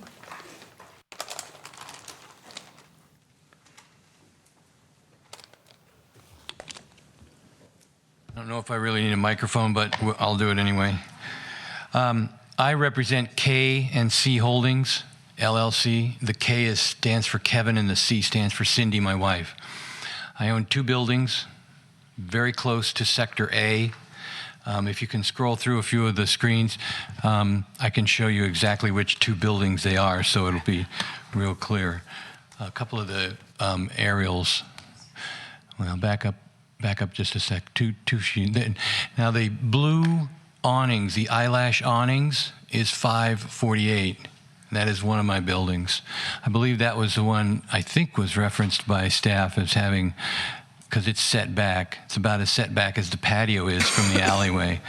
The other building, I don't know if you've got pictures on here. But I don't think so. essentially, looking at the first aerial, and it's important to understand where I'm located to understand. If you look on page 2 of the report that I picked up over here on the side, there's at the southeast corner of the AT&T building, not the parking lot, but the building, is basically almost directly across from my property line. So you'll see a little white top with some cars along the property line, and then the next building up to the north of that goes about twice as far, and there's 3 little black cars at about the middle of the AT&T building. The next building over is Kavita, the Diamond Lady, and the next building is 530, which is the most northerly building due east of the corner of the northeast corner of the AT&T building. Am I perfectly confusing? Yeah. I think I know what you mean. Right to the north of my finger is the building. There would be my property line, my south end property line of the 2 buildings. So I own the 2 little 25-foot lots above my finger. Okay. And then that's going to be the building in the larger building. Okay. That gives you an idea. I've owned that building, both those buildings, for about 10, 12 years, something like that. Well, the bank did. I pay them. I have considered development. It's not really been an option. I've spoke consistently with Kavita Malavia over time about putting together an LLC or some sort of a entity to develop 4 stories. I've had conversations with Howard Girdlestone, who owns the patio. Between the 5 lots, that would give us about 150 feet of frontage along El Camino, which is a pretty powerful piece of dirt. Doesn't mean we're thinking about it. I've had conversations for 5 years. I own a small real estate company called Rain Commercial Real Estate. I've been hanging out here for a while. Here's my concern. I'm looking at, so let me ask you a couple questions. Do the prevailing exposure standards address cumulative exposure into the future? They address, the applicant addresses cumulative prevailing exposure standards in the report, and I don't believe that into perpetuity those prevailing exposure standards are going to be checked at each stage. Because you take an antenna today, my kids are 18, you take another antenna in 10 years, and how do we know that what hasn't really happened is that the applicant or another antenna, which there are 3 antennas right there already behind my property, how do you know that he hasn't really essentially, without due process, taken an easement on my property? Because if I come in 5 years or 10 years and say, okay, I'm ready to go 4 stories, oh no, the prevailing standards, prevailing exposure standards have changed, and now, Mr. Clay, you can only build 2 stories. Well, my property has decreased in value, X, whatever. So essentially, other institutions who like to have access or control over what you build and where you build it, it's called an easement. So essentially what he's asking for from me is, in the event possibly something in the future changes, or there's more powerful, or there's a perception problem with me trying to sell 2 floors or 3 floors of residential units, where the window in the back alleyway is looking right at this Verizon antenna, that's a problem. Is the reduction of a nearby property owner's development plans consistent with current zoning ordinance if it reduces the amount of FAR? So I propose that question. I don't have the answer to that. I'm just saying this is something that may need to be considered. Whether that's addressed anywhere in any zoning ordinance, we don't know. In 10 years, electromagnetics could be found to cause brain cancer. You just never know that kind of stuff.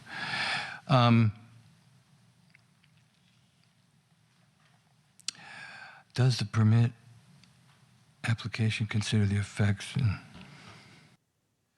I guess, at what point does the cumulative exposure get to the point where a planning commission would say, no, you've actually hit. And I don't know a lot of this stuff. I'm sorry I came to this game a little bit late. I wasn't paying attention. Life's pretty busy. So I don't know if it's if RAD compliance has some sort of features about, over the next 10 years, you can only put so many, add so many on. And does the staff actually look, does the staff go back to the other 3 antennas that are up there? And maybe in the future, in 10 years, to the other 6 or 8 antennas that are up there, if that's what happens, and say, oh, wow, they've upgraded, so now is that all compliant? Maybe that's part of the submission. That's just a question I have. I think we have the engineer. We have an engineer right here. Is there an engineer here? Yeah, I think we can answer some of those questions when you're done. So, go ahead. So those really are the concerns. I love commercial development. I love to see it. There is, however, I don't know if you've addressed it. There is a very, very, very, very noisy generator on site. So already, I mean, it's just aberrant. It's way off the chart, and it's right there in the back alleyway.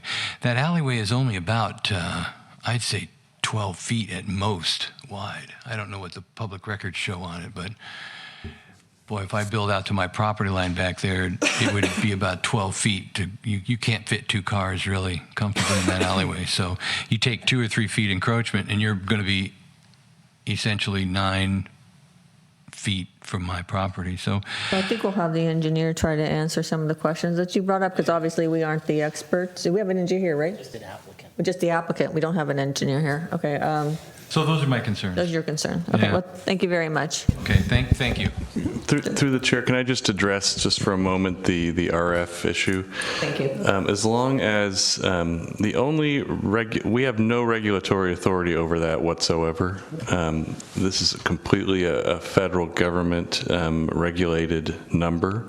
So if the only thing we can do is require compliance with the FCC standards on RF emissions, which we have done in this application, and to the extent it's somewhat speculative to talk about what might go there in the future, and I'm not an engineer on these antennas, but I think I've been through enough of these, and maybe the applicant can clarify. But if Mr. Clay came in the future to put a building there, I think it might render this antenna useless because it would be blocked by a building. But I'm not sure on that question. But I think a lot of these require they need to have a clear line of sight. They're not broadcast like radio, like AM or FM radio. You need to extend. Can I move to extend the meeting to 12:45 to 10:45? You have a second? Second. All in favor? Aye. Opposed? No. Is that not opposed, or is that a no? You are opposed? I'm opposed. Okay. But I'm outvoted. Okay. All right. We'll extend the meeting for 15 minutes. Okay. Do you have the answers? Go ahead. After we hear from you, can we ask the applicant questions?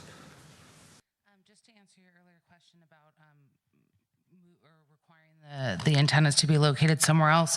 There is a waiver ability that you have as long as you can meet the findings as outlined in the section. So it would not be a variance, which has stricter finding requirements. It would be a waiver based on the requirements. And what are the findings that we need to make? So they're the ones listed in the staff report, same findings. One thing, again, just checking in with the applicant, because I know the 3 sectors are angled in different directions for different reasons, and so he can speak to that, and whether moving one of those sectors or however you're planning on do it to the front, how that would work. Okay. That's why I asked if we could talk to the applicant next. Sorry. It's okay. Okay, so, can we speak to do you mind coming up?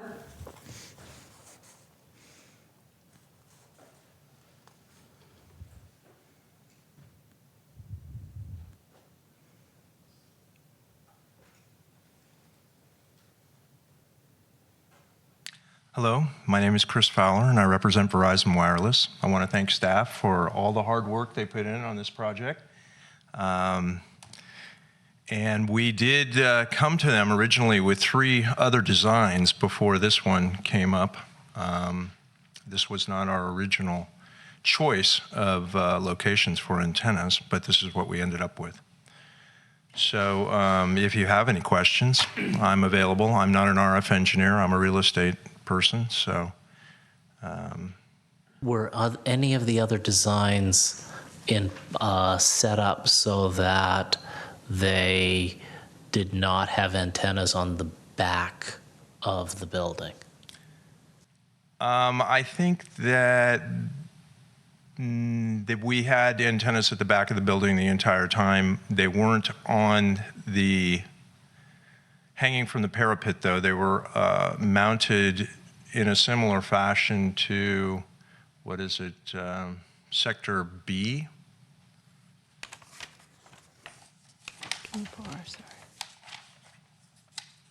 Sector C. They were on top of the roof, and we had originally tried to use screening to hide them. I have pictures of that, actually. Yeah. We did photo simulations, we did plans, we did everything.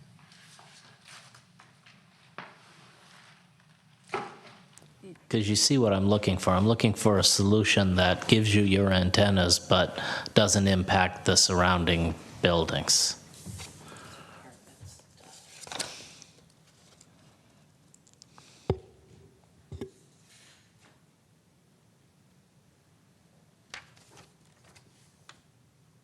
So you would put them in a location where there is the proposed screening that wouldn't affect the antenna at all?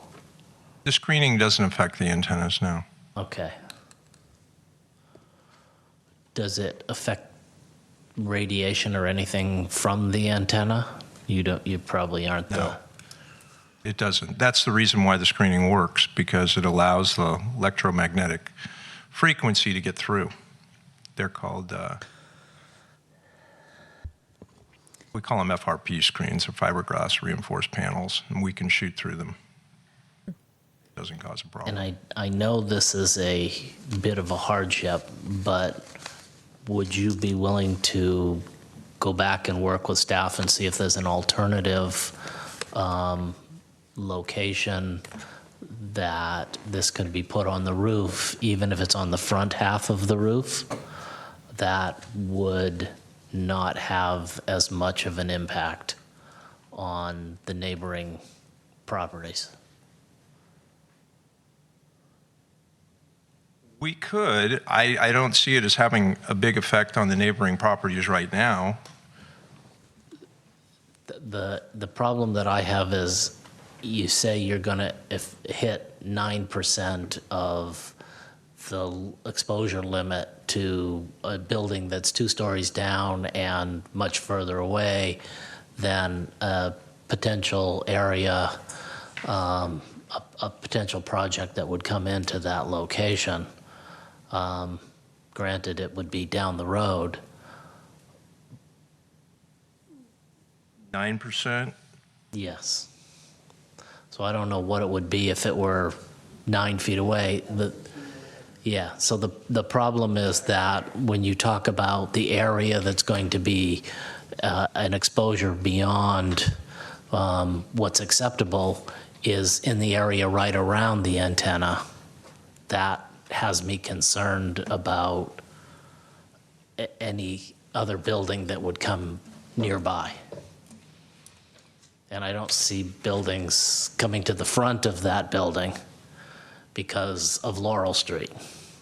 And I don't really see things coming to the north or south because of the amount of property that's there or the fact that there's the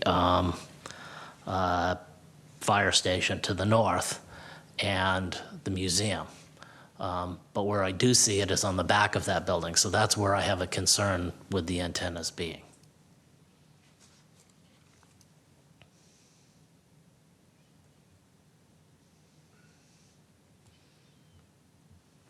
We could go back and look at it, but as I said, this is like the 4th design we have brought to staff. And this is something that they felt they wanted to see. And you know, we could go back and look at it again, but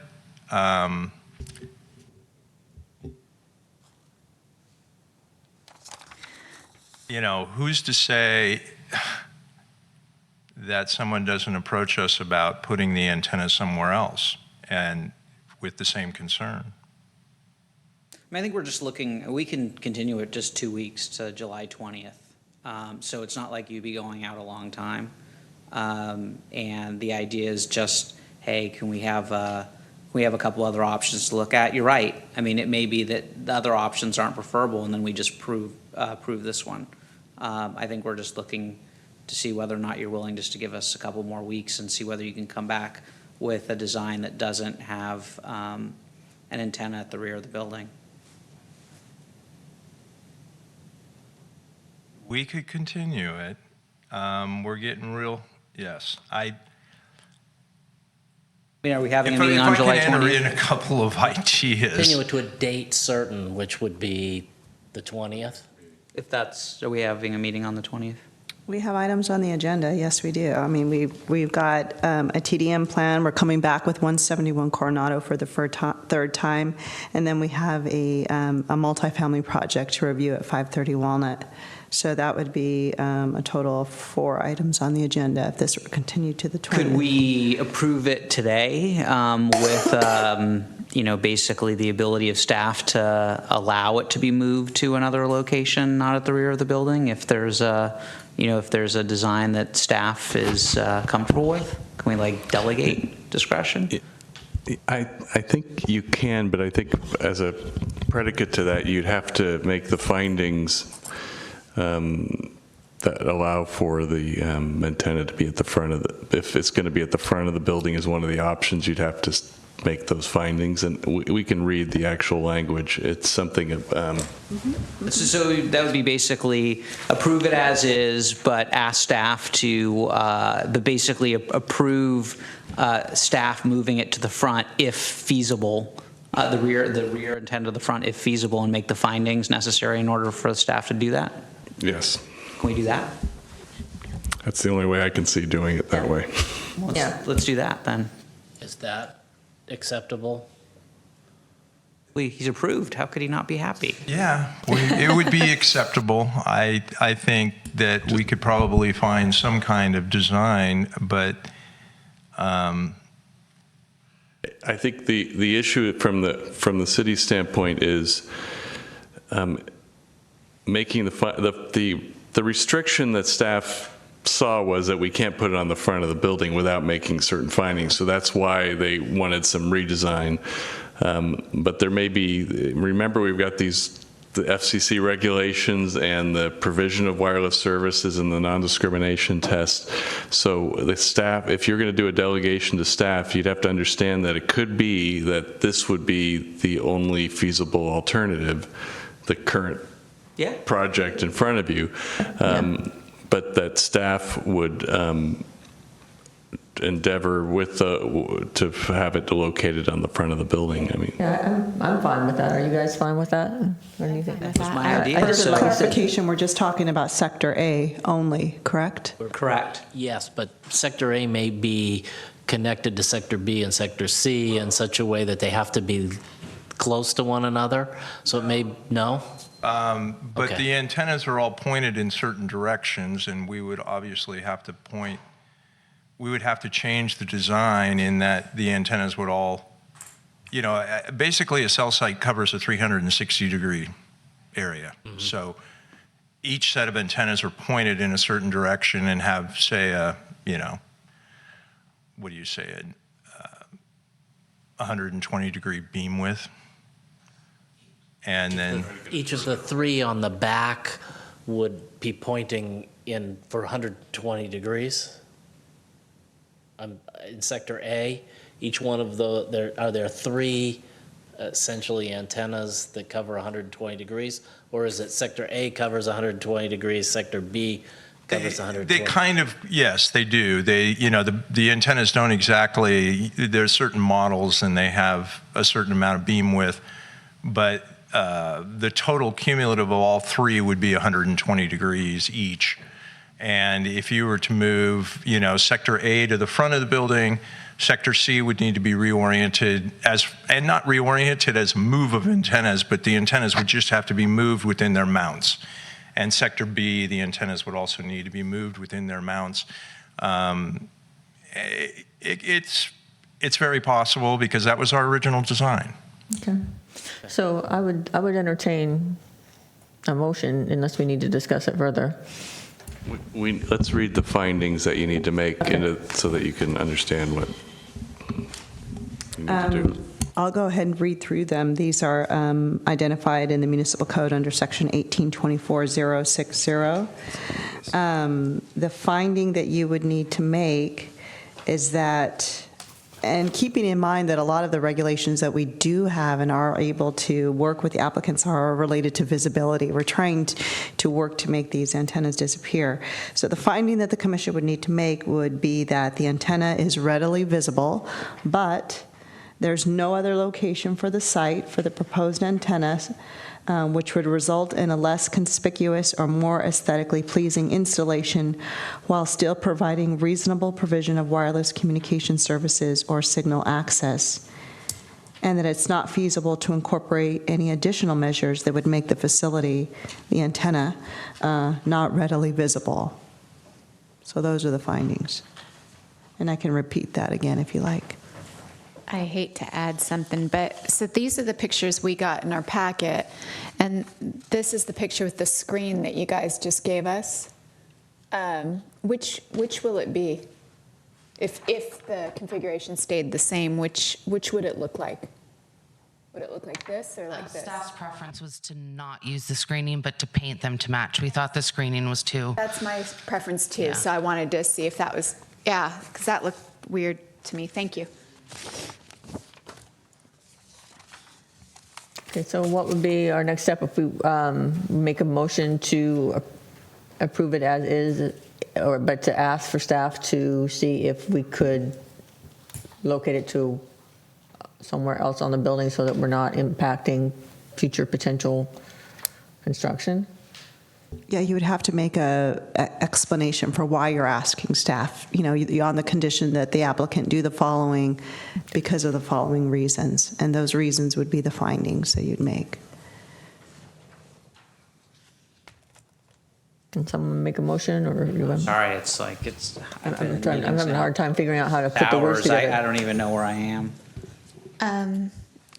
I think the main thing is, and the finding might not be easy to make. The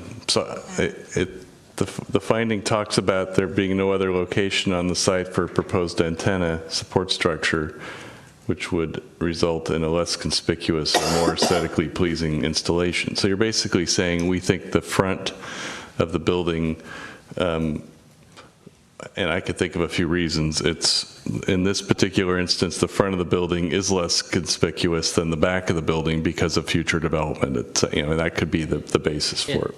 The front of the building actually faces a parking lot, Samtrans parking lot, whereas the rear of the building is actually visible from El Camino. And the train depot and the new transit village development. and all of that. So I think those are the types of facts to make that finding. The tricky part is that you're approving the project, but you want staff to work with, based on that finding, staff to work with the applicant to see if it's feasible to have a installation on the front of the building. It'd be easier to actually continue this and then to come back with an alternative rather than to do what we're going to do, which is sort of approve it and then do all these findings. Wouldn't it be easier to do the second? Yes. Let's do the second then. So I think we do on the second one, we need to have the applicant agree to the 2-week extension because I think we're right up against I'm concerned that we're up against the shot clock, so. And if I could make a recommendation to add on that, as the commission knows, we are planning on a special meeting for July 22nd, which is 2 days after your regular meeting on the 20th. And you need to continue the meeting again. Yep, I need a motion to continue the meeting. Move to continue the meeting to 10:55. Have a second? Second. All in favor? Aye. Aye. Opposed? Opposed. One So opposed, just in motion terms of passes. agenda management, the July 22nd would be better, given all the other the projects that are on the agenda already for the 20th. That's 2 days after, instead of the 20th, it would be the 22nd. Oh, there's a special meeting on the 22nd? Yes, Wednesday. I know an email was sent out to ask if we were available for that one, which I sent back an email saying I wasn't available for that one, but yeah. the world goes on without me, it's okay. Just wanted to make that known. So are you okay I'm with the? sorry, maybe we have to do the 20th, because if Jesse's recusing himself, we wouldn't have a quorum on the 22nd. Thank you. So Yeah. we'll just have another item on the agenda. 20th. Are you okay with extending this to the 20th?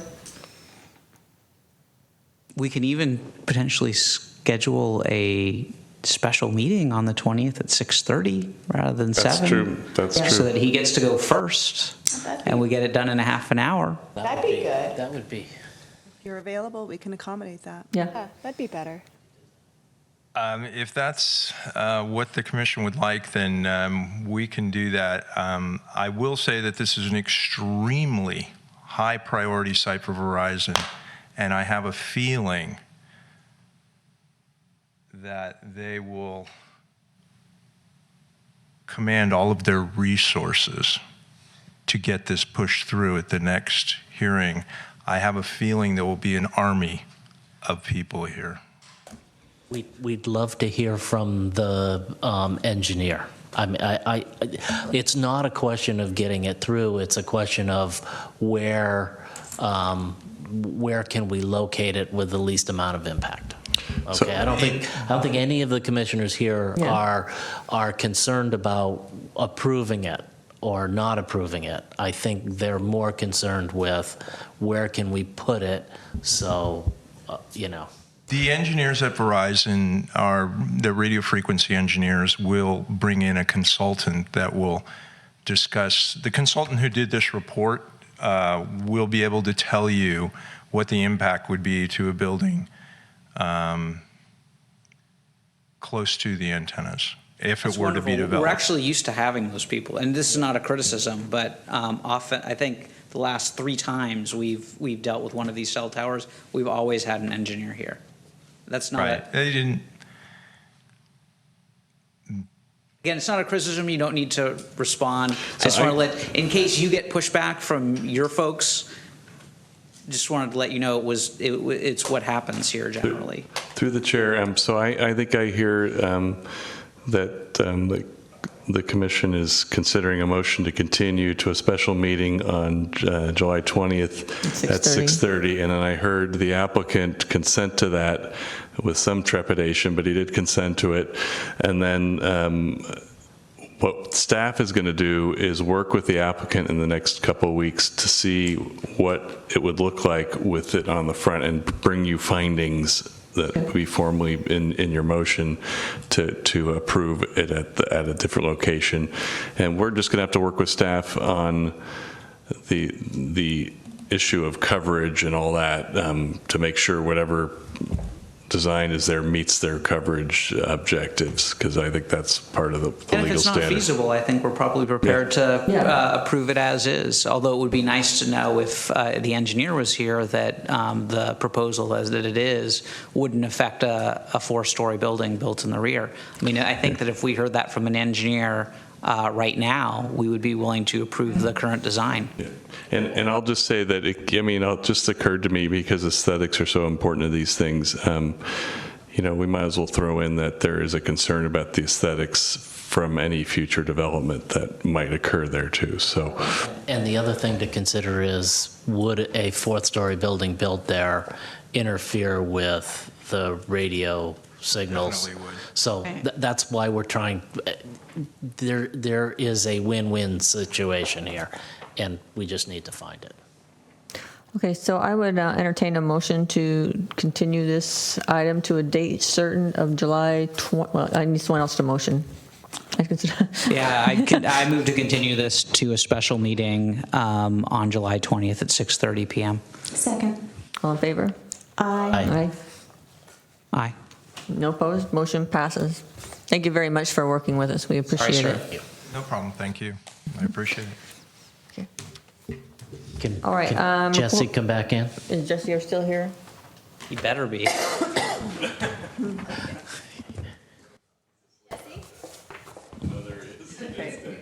He's probably. You have 5 minutes before we have to adjourn. Yeah, walk faster.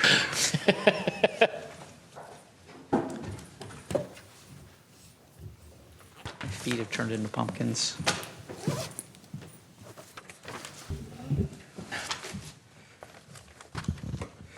All right, reports on recent city council actions. None for this evening. Planning Commission comments or reports. None. None. Correspondence. None other than what was distributed to the commission earlier. Planning staff comments, reports, and updates of current projects. Yes, just as I mentioned before, just a couple of reminders about some upcoming meetings. Our next regular scheduled meeting is July 20th. We're working to have a presentation on the Transportation Demand Management Program, best practices. We will be bringing back 171 Coronado and then a multifamily project at 530 Walnut. And then as just mentioned, the 6:30 p.m. special meeting for Verizon. On July 22nd, we have a special meeting scheduled to discuss the project proposed at 545 Walnut. That one is ready to go. And then what I was going to announce is that for the month of August, planning staff was proposing that the commission would take a recess, similar to what council does in the month of August. But we do have one project that is ready to go, and we don't want to make them wait a whole month. So I wanted to just informally poll the commission to just check your availability for August 3rd, where we would be potentially bringing forward the project at 1336 Arroyo. Thereafter, there would be no planning commission hearings in the month of August, with the exception of August 3rd, and we would return on September 7th. So before I, can confirm with the applicant, would we have a quorum here on August 3rd? Most likely. Looks like yes. I'm Okay. still up in the air for August. My mother's having knee surgery, so I may be in Nevada. Yeah. Okay. All right.